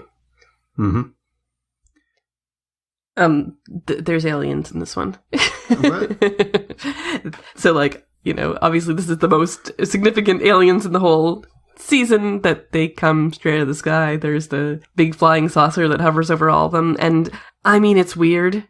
It's really weird that there's been this alien presence in this episode. But it seems like if we are giving the aliens any kind of personality, they're benevolent. Because they show up, Lou isn't killed. Yep. He gets the advantage and because they all stare up at this flying saucer, Bear gets distracted and Lou is able to kill him. I think the most profound statement on the meaning of the aliens in the whole show comes in this episode from Peggy. She says, "It's just a flying saucer, Ed. We gotta go." Yeah. She's so unfazed. Like, it's just like, in Peggy's mind, yeah, that's just something that exists because she is living in this fantasy, bizarre world, and I guess we're all living, like, in terms of the world of Fargo, they're all living in Peggy's world, in which aliens can exist and do exist and have some kind of. Wait! Are you telling me that you don't think aliens exist? That's a conversation for another time. I don't believe in flying saucers. What? Do you? Of course. Oh, good. That's interesting. Yeah. So many, I mean, like, there's so many things in this episode. It's amazing. And this is the episode where we see the narrator talks about Hansi and why he betrayed the Gerhardts and like what moment led to his decision to do that. And, you know, it's everything from way back when Dodd was like, he's my man, don't talk to him, to he asked Peggy for a haircut and made himself vulnerable and wants to escape this life. And it's once again, just like the last episode, we're really at the same moment as we are depicting Hansi as a monstrous, cold-blooded murderer. Mm-hmm. We're humanizing him enormously. Yeah. That all these, we would call them microaggressions, calling him a half-breed.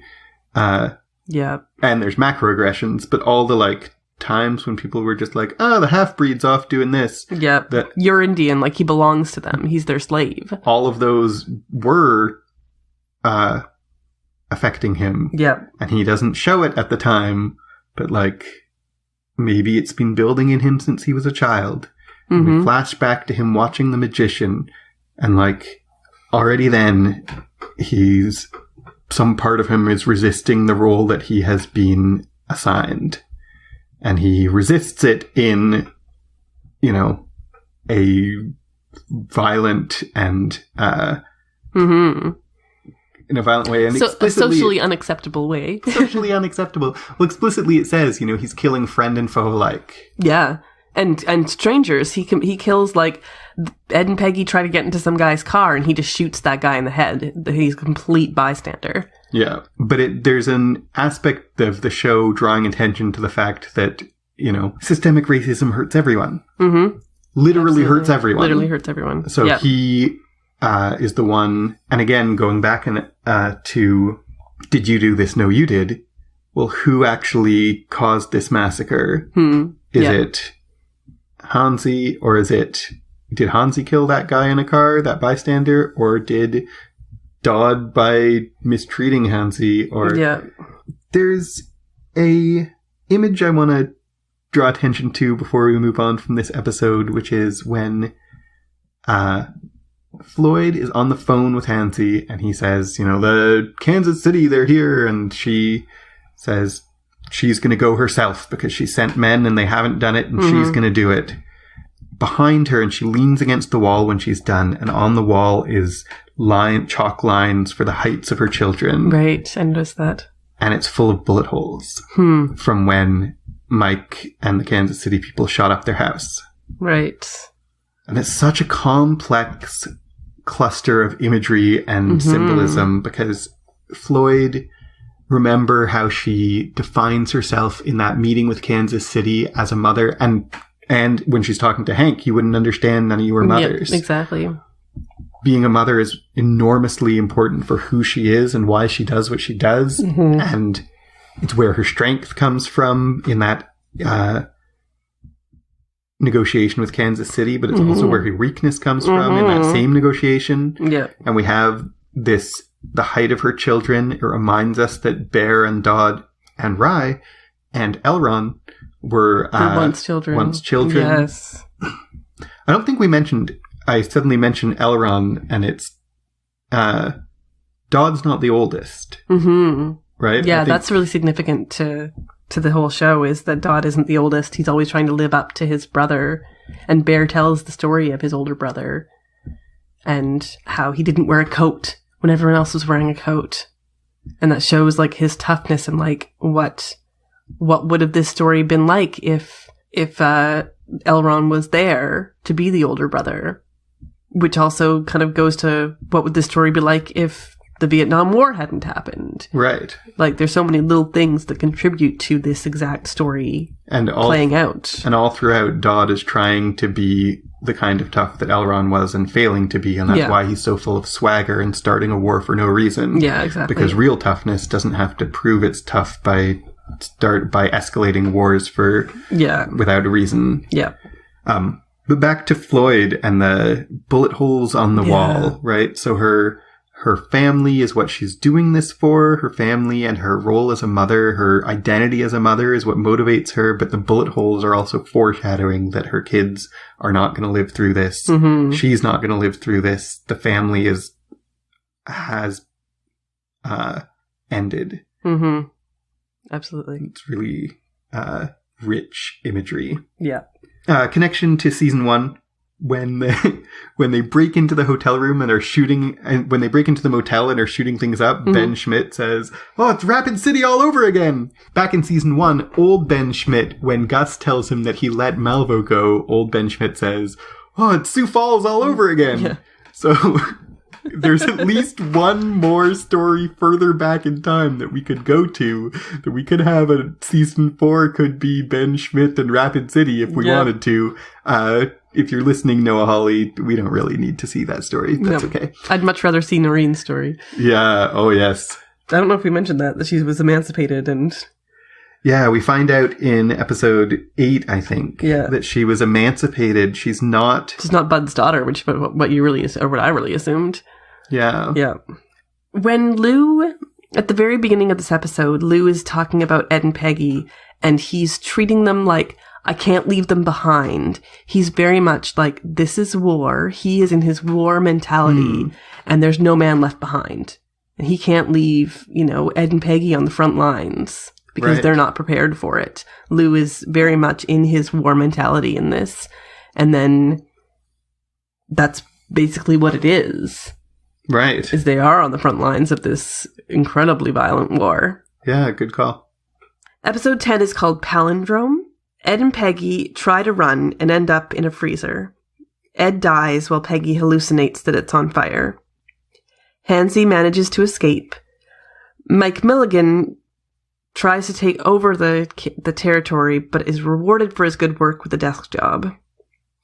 All returns to well in the Salverson house, but the shadow of death is still there. So, the title of this episode, Palindrome, is not, as far as I can tell, a reference to any philosophical work, play, or Kafka story. It's just a palindrome is a word or phrase that is the same in both directions. Yep. So like a man, a plan, a canal, Panama. Race car. Madam, I madam. I can't think of any more palindromes. There's tons of them. The answer to Madam, I madam is Eve. Which is also a palindrome. We could just spend the rest of the episode naming palindromes. Let's not. Let's talk about how this episode is a palindrome of the season. Go. So there's a couple of moments that I want to bring out, see what you thought and what I thought. We're back in a butcher shop. Mm-hmm. They Ed and Peggy end up in a freezer with like butchered pigs, and it's like exactly how Ed started in a butcher shop. We end up back with the massacre at Sioux Falls is the very, very start of the show, and this is the end, is the massacre at Sioux Falls, and so we're right back to the beginning again. There's a couple of small things like Mike Milligan is given his new office, and there's a brand new typewriter on the desk, not just for women anymore. Right. It's, the whole typewriter thing at the beginning comes around again, that he gets to sit in an office on a typewriter. Then there's the connection to season 1, where Betsy has this dream of Molly's future, and it is literally what we see. We see further into the future than we did in season 1, and it's like, you're like sad, and I'm sad too, because it's so beautiful, and Molly's there, and she has a son. It's sad, but it's happy, it's beautiful. Yeah. I'm so happy to see Molly again, adult Molly, and to see season 1 Lou Salverson again. Yeah, exactly. And she doesn't know whether that future is going to come to pass, and of course we do, sort of. But it's also, we've already seen it happen. Even though it's the future, it's coming around full circle. Mm-hmm. I think one of the things that vision, like, I'm really curious about what that vision is doing for the show. And I think one of the many things it's doing for the show is we don't know whether it's going to happen. Just because we've seen it before, it's the show's way of saying, this is a show. This is a supernatural element show. Yeah. Turns out people have visions of the future, but that doesn't mean they're going to happen. You saw that Lou was still alive in season 1. That doesn't mean Lou is necessarily going to live. Yeah. And it puts it all in doubt. Stories told in this episode, the major one, or a major one, is that Betsy's story, the vision of the future that she tells. Yeah. Lou tells Peggy a story about the end of the Vietnam War. He says, I was there when Saigon fell.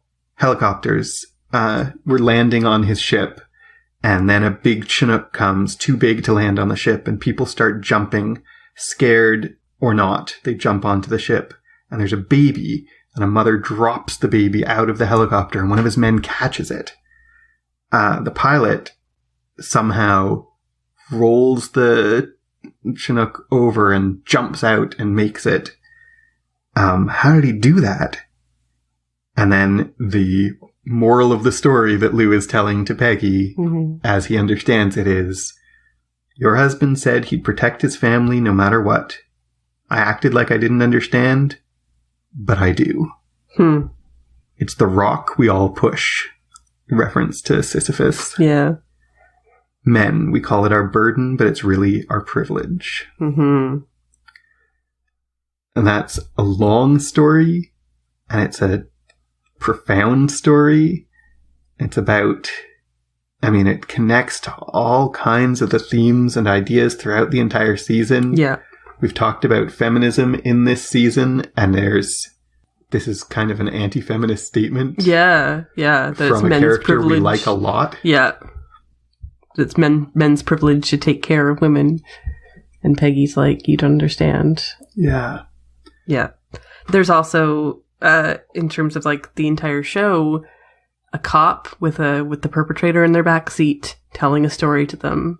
That's in the movie, that's in season 1, and here it is again in season 2. Yeah, for sure. Hansy, the guy who shows up right at the very end to give Hansy his new ID, tells him a story about his new ID. Says his name, Hansy's new name, is Moses Tripoli. And And the guy who gives him the new ID tells him a story about how Tripoli was conquered and conquered and conquered. You see where I'm going? And he doesn't. So where is he going with that story? Why is your new name Tripoli? Tripoli was conquered and conquered and conquered and conquered. Mm-hmm. You see where I'm going with this? Nope. Do you? Nope. Is it about how Tripoli, despite being conquered, continues to exist? That Hansi, so. Despite being conquered, continues to exist? The story, that guy's kind of lesson he's trying to give Hansi is that all empires fall. Hansi says, I'm going to make a new empire, and he says it's going to fall too. Mm-hmm. Hansi says, I don't care if it's going to fall. He calls him Tripoli, maybe as a warning against trying to start a new empire. Maybe. Possibly. I'm not sure. Mm-hmm. But Moses Tripoli is another reference to season 1 of Fargo. Really?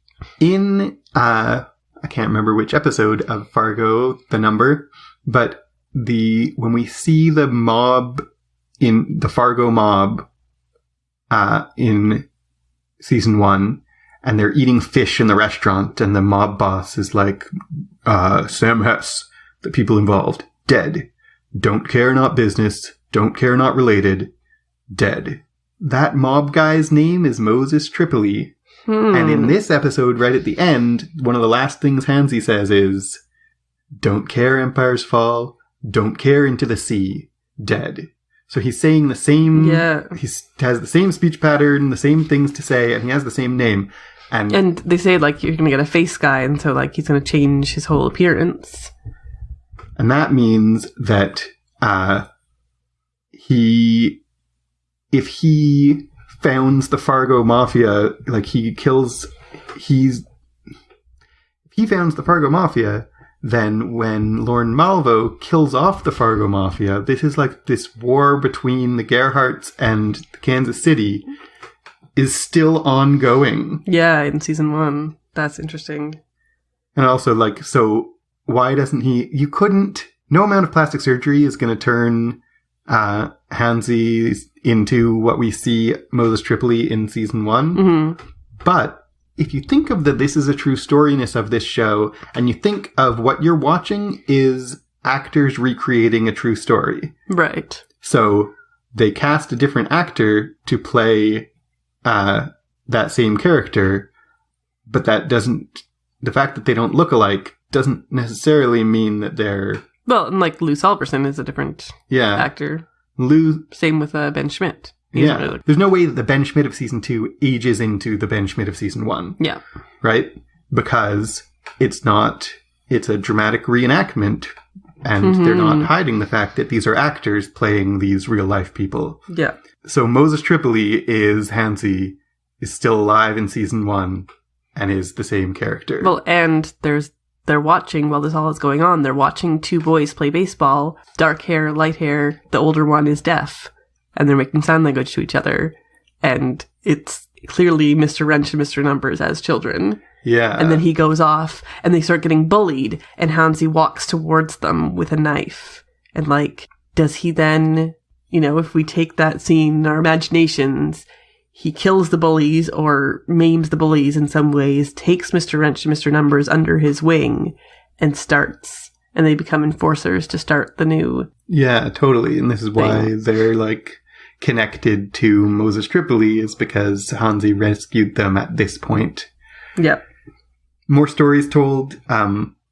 Corporate mafia guy tells Mike Milligan about Donahue rejiggered the mailroom, and they were so happy that they gave him California. Yeah.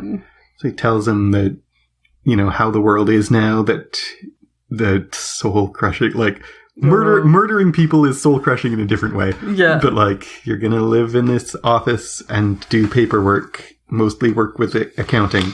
And that's the point of that story. I mean, and one of the points of that story told is corporate mafia guy, whose name I didn't write down, tells Mike, change that haircut. The 70s are over. Mm-hmm. Put on a suit, sit in a windowless room, and push the numbers. Mm-hmm. Because the 70s are over, and this is what the 80s are. Yeah, this is corporate America. This is what Reagan has been is going to make happen. Yeah. We're waiting for Dutch, as the first episode is. When he comes around, this is going to be the world, is the 80s corporate big business world. Yep. Hank tells the story right at the end about the weird symbols. Finally, Betsy asks him about all the weird symbols that she found in his office, and he says, after your mother died, I was feeling pretty low, and I got to thinking about miscommunication. Mm-hmm. Isn't that the source of it all? If we could just understand each other better. And so I started working on a new language, love. You draw a house. And the examples that he gives of things that everyone understands are home and love. Yeah. A house, you know that's home. Draw a heart, you know that means love. Not only is he think that you can solve problems by just communicating better, which is extremely naive, but also sweet. Yeah, absolutely. But also the things he wants to communicate are home and love. Mm. And yeah. Hank's the best. Hank's the best. This little family, this little 3-person family, 4-person, Molly isn't in the scene, but she's in the family, is so wonderful. Mm-hmm. Absolutely. And so lovely. And this is... And, you know, what Betsy says when he gives this whole thing is, you're a good man. Yeah. And he says, I don't know about that, but I like to think I have good intentions. Mm-hmm. And once again, and now we get back to intentions, and finally intentions do matter. Yeah, exactly. Intentions. And this is, the counterpart to Bear. It doesn't matter what you mean, it only matters what you do. Hank's kind of saying... I like to think I have good intentions. It does matter what you mean. Your intentions are important. Mm-hmm. Because that's why you do good things. Mm-hmm. And then finally, this is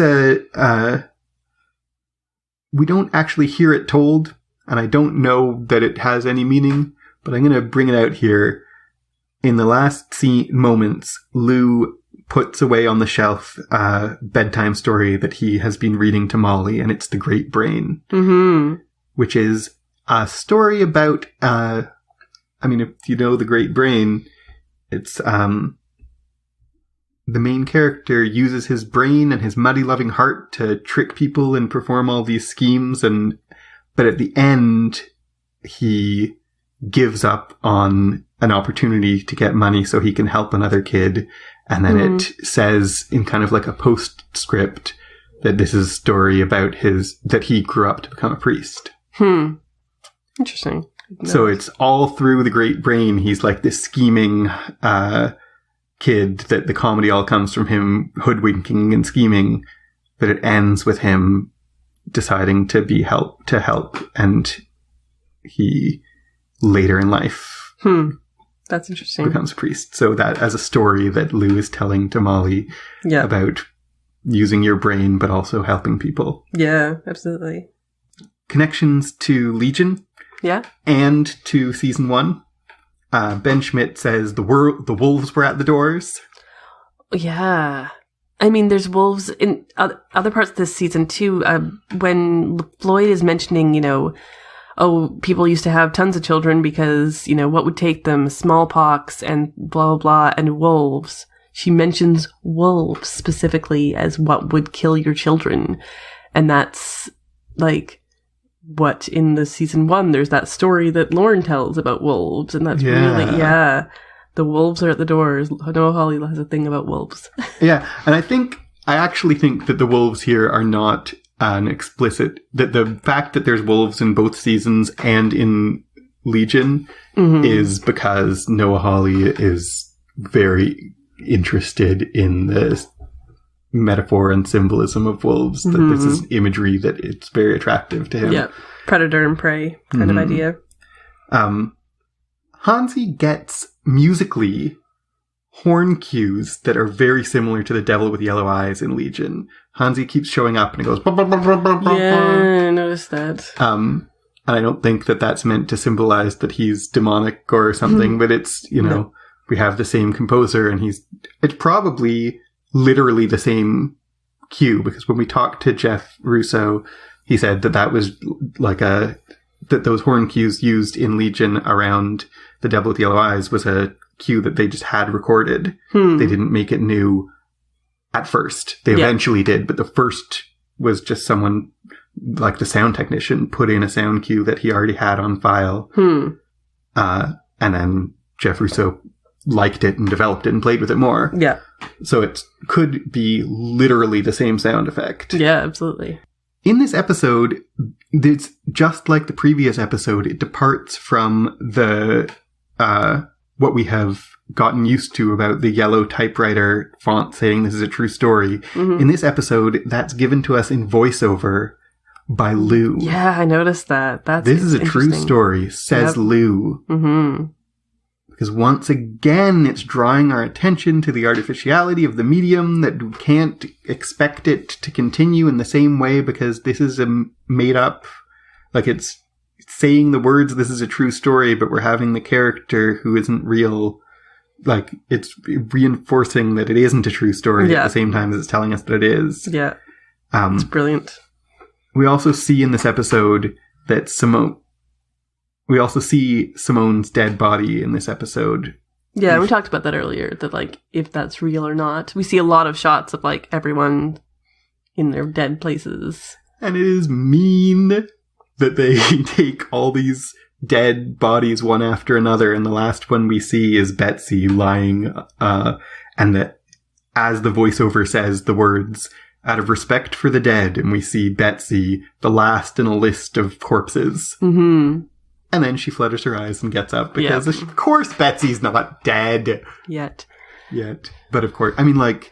Yeah, I think it's really significant that they don't kill off Betsy in this, that she's not dead yet. This is still a story of his wife is sick, but she's not dead.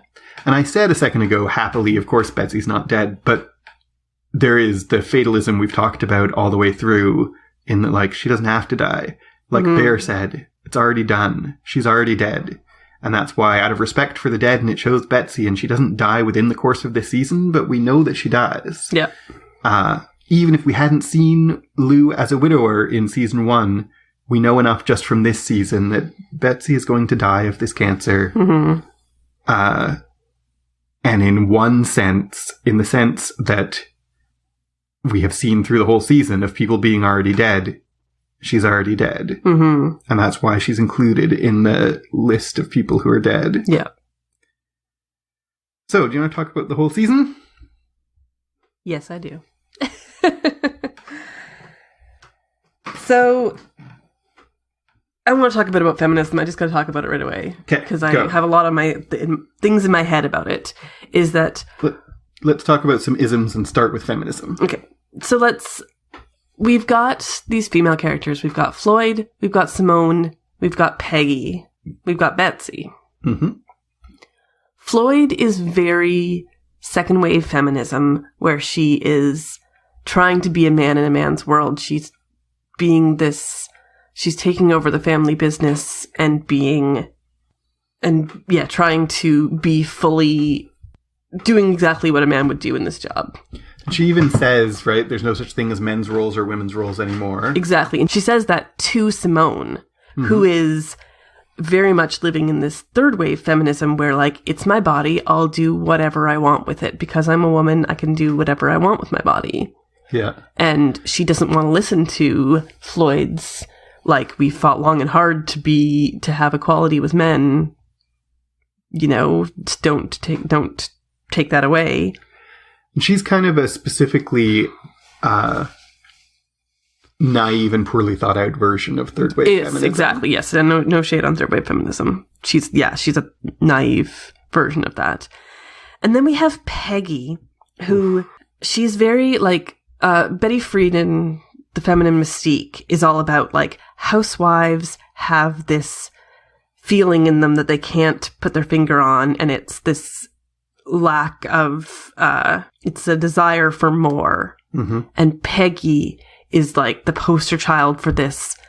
She desires more. She doesn't want to be what Ed wants. She doesn't want this, like, we settle down and we have our house and our white picket fence and our 2.5 children, and that's, you know, that's what life is. she wants more, and she wants it so much that it is making her crazy. Yeah. That, like, she wants to be actualized. She wants to fall for, like Lifespring was a real thing, and basically not quite, but a cult. And if she had fallen for it, if she had ended up really going down that road, she probably would have lost a lot of money and not become actualized, because there's no such thing as actualized in that way.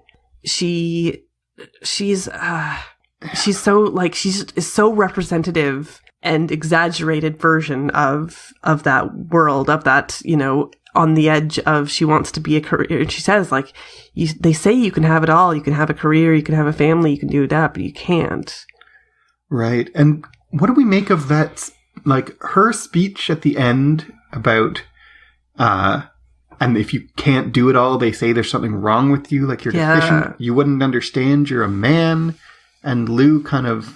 He doesn't understand. Doesn't understand at all. And Lou kind of shuts her down with, people are dead, Peggy. People are dead, Peggy. Yeah. Do we think that it's hard because for most of the show, Lou is such an attractive and likable character that we are very inclined to be on his side, to think of him as a moral truth speaker because he's an extremely attractive character. Mm-hmm. But in this interaction, what do we think the show, where do we think the show is landing? Is the show saying, like, people are dead, Peggy, get some perspective? Yeah. Or is the show saying, you didn't understand, you're a man? Mm-hmm. Might be saying both. Mm-hmm. I feel like Betsy is a different version of Peggy. Mm-hmm. Betsy also wants more, but she's even worse. Like, she's been being taken away from it completely. Yeah. And, I don't know.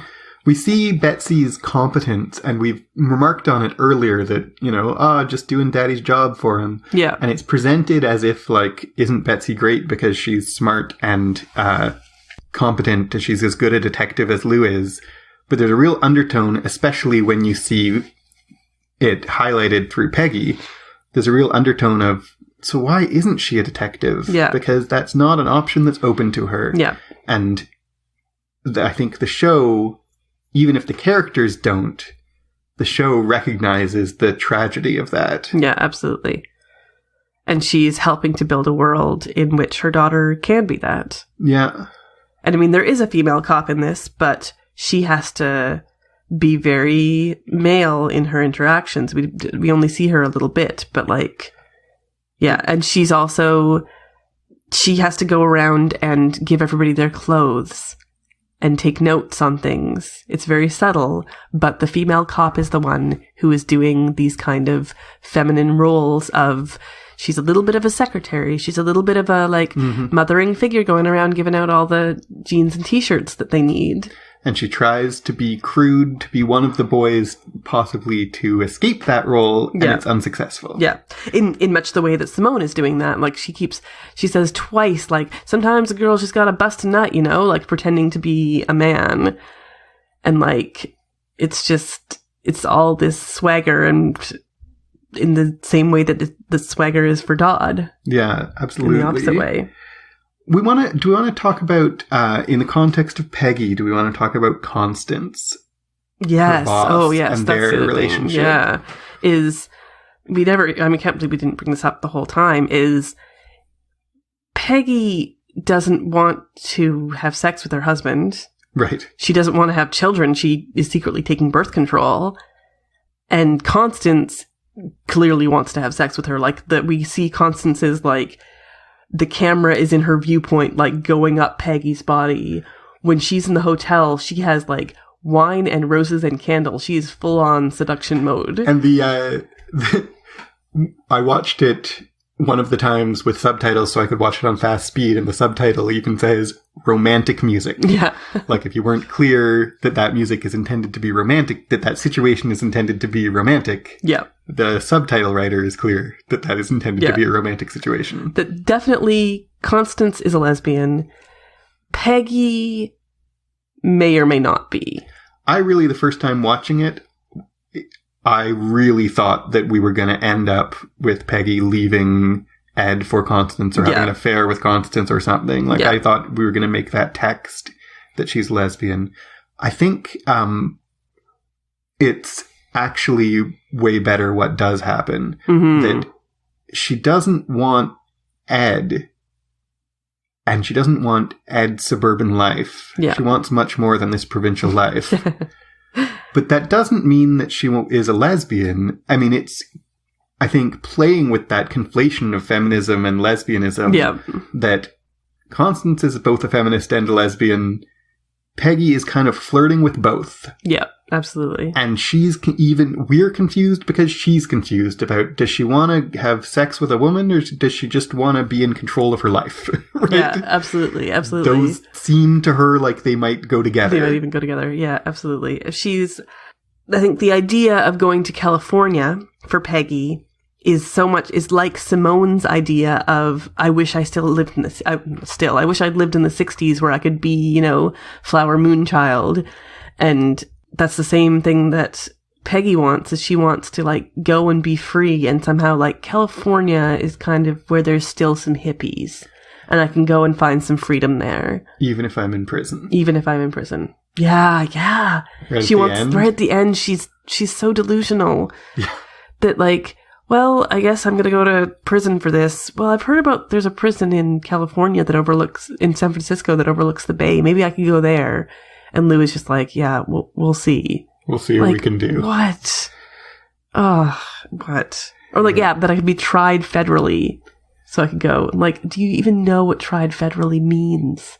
Yeah. Like, that probably at this point in time means the death penalty is on the table. Yeah, I would say, not being a historian of the American criminal justice system, but it seems very likely to me that tried federally, she's in danger of being executed. I don't know what state I don't know whether they had the death penalty in Minnesota at this time or ever. Yeah. Some states do. Mm-hmm. I want to talk a bit in this. Are you done talking? Yeah. I want to talk about, all through we've commented on existentialism, nihilism, and absurdism. And I want to say a little more about that here at the tail end of the season. And one thing is just to be clear about the difference between those three. We used them almost interchangeably throughout the season, but existentialism is a philosophical position that argues that there is no inherent meaning in the world. So we as humans create meaning. We make things meaningful ourselves. That's existentialism. Nihilism says we can't create meaning. There's no inherent meaning in the world, and we are not capable of creating meaning. So there isn't meaning possible. So the difference between existentialism says there is meaning, but it's the meaning that we create for ourselves, and nihilism says there isn't meaning at all. Absurdism, which is Camus, which is what Noreen is reading. Absurdism comes after nihilism and says, there's no meaning. We can't create meaning. It's absurd to try to create meaning, but we gotta try anyway. There is a you gotta try aspect to absurdism, that you recognize that things are absurd and then you move forward anyway. And Camus says, pushing the Sisyphean boulder up the hill is absurd. You're never going to get anywhere. You can't pretend that you're going to get anywhere, but you can be happy doing it anyway by recognizing its absurdity. So, and Camus thought of himself as thought of nihilists as his philosophical enemies. The worst thing to be for Camus was a nihilist. So he was trying to find a way he kind of thought that they might be right, but he was trying to find a way not to agree with them. If pushing a rock is absurd, that's what Hank says. I mean, that's what Lou says protecting your family is. And that's maybe that's how Peggy and the other women see it, as that's absurd. Yeah. All throughout this season, I think the Betsy has kind of the final word on absurdism, existentialism, nihilism in this season when Noreen kind of presents once again her Camus to Betsy, and life is absurd, there isn't any meaning. And Betsy says, well, that fellow must not have had a 6-year-old girl. Mm-hmm. Absolutely. And she says, she places it in a religious context. She says, you're going to stand before God and account for what you've done, and you're going to tell him that it's all just a Frenchman's joke. Mm-hmm. So I'm very, all through the season, we've been wondering and playing with and figuring out, like, is there meaning in this world? Yeah. Betsy gets the final word, and she says, yes, there is. Mm-hmm. Is that where the show ends up landing? Well, and if the meaning is the future, what is the future in this? Mm-hmm. That her meaning is her daughter, which is representative of the future, and everyone else seems to think like the world's getting worse, but Betsy goes, no, it's not. Yeah. It's my daughter. My daughter's not worse. Yeah. And I think that's really significant. And even Charlie, who seems to be the sole surviving member of the Gerhardt family, or sole surviving adult, I suppose there's still some children there. Are there? They said there's children in the farmhouse. There's right. Yeah. He is this future, and he is a good kid. He does some stupid things, but you get the impression that he is going to be better because of this. Remember Charlie, he wants to go shoot Ed, and then he meets Noreen. And he goes out and talks on the phone and says, maybe I do want to be a lawyer. Yeah. Right? And then he goes back and he does shoot at him, but he has his encounter with the reality of the life that he has been idealizing. Yeah. And it drives him back to what his mother wanted for him. Mm-hmm. The last ism I want to talk about, and I don't know what to make of it, but I want to bring it up, is fascism comes up several times in this season. Mm-hmm. The Vietnam War is important in this season, but also World War II is important in this season. And a lot of the titles are references to works of art or philosophy that were created during fascism or as a response to fascism. Mm-hmm. And where is fascism relevant in this season? What is this? I don't have an answer. I don't know if I do either. Reagan is coming. Yeah. And we don't call Reagan a fascist. No. But he's authoritarian in a way that Carter wasn't, certainly. Yeah. That maybe what this season is about, I asked and said I didn't have an answer, and then as soon as you said Reagan, I started to think about it in a different way. That maybe why fascism keeps coming up is this sense throughout the season of the world is broken, the world is wrong, things are messed up. We've made jokes throughout this episode of they want to make America great again. Mm-hmm. And that's what they do, right? It's the conditions of pre-World War II Germany are the conditions of pre-Reagan, pre-Trump America, where people start to feel like the world isn't what it ought to be. And that's when they turn to an authoritarian conservative figure to make it right again. Mm-hmm. And all the references to fascism emphasize how impossible and undesirable that is. Yeah, absolutely. And how no matter what year we're living in, whether it's 2008 or 1979, they're still going, it used to be good. Yeah. It used to be good back in those days. Oh, those days were good. And like, no matter how far you go back, it's always just craving that, oh, it used to be good, when guess what? It didn't. They hanged 22 Sioux Indians. Yeah. Is that when it used to be good? No, it isn't. I want to say about the aesthetic of this season and all the split screens. Yeah. And that's a big part of it is that's just the 70s aesthetic. Mm-hmm. But it's also this season is all about division and perspective and communication. And the split screens, seeing two different people and what they're doing at the same time, that is about, I think, perspective. Yeah. And about division.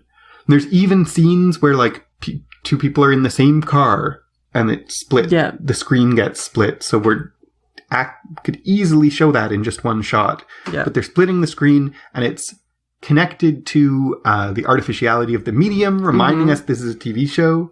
But it's also, all these characters are separate from each other. They're unable to see each other's perspective. They're unable to understand or connect to each other. Mm-hmm. And we are encouraged to see all of their perspectives and discouraged from seeing, because we see all of their perspectives, we're discouraged from seeing any of them as entirely right or entirely wrong. Mm-hmm. Absolutely.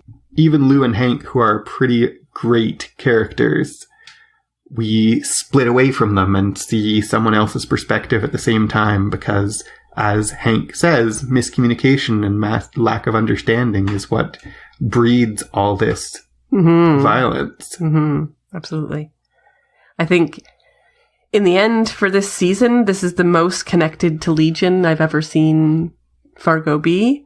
And I think there's so many, the whole 70s aesthetic to it, and the music and the actors in common is making me love this season a lot, especially because I love Legion so much. And the idea at its core of what is real. What is real. I think we've gone incredibly long. We both have yards more notes to make about this season, but we're gonna just have to leave it unsaid. Yep. Maybe if you chat us up on Twitter, we'll keep going on Twitter about more thoughts about the season. Or on email, whichever. We're going to have do a season 3, same thing for season 3 in a couple more weeks, and then we're going to do a 4th one because we had too many notes. So we'll do Fargo as a whole 4th episode that probably won't be 2 hours long. God willing. in another fortnight after that. So look forward to that. Thank you so much to all of our Patreon support that made this Fargo thing happen. If you want to talk to us more about it, you can email us, clockworkscast@gmail.com. Hit us up on Twitter @clockworkscast. If you want to be one of those supporters on Patreon, patreon.com/clockworkscast. And we also have a Facebook page, which is facebook.com/clockworkscast. Or you can just search Clockworks on Facebook. Yep. Thank you very much for listening. I've been Paul Moffat. I've been Jan Moffat. Goodbye.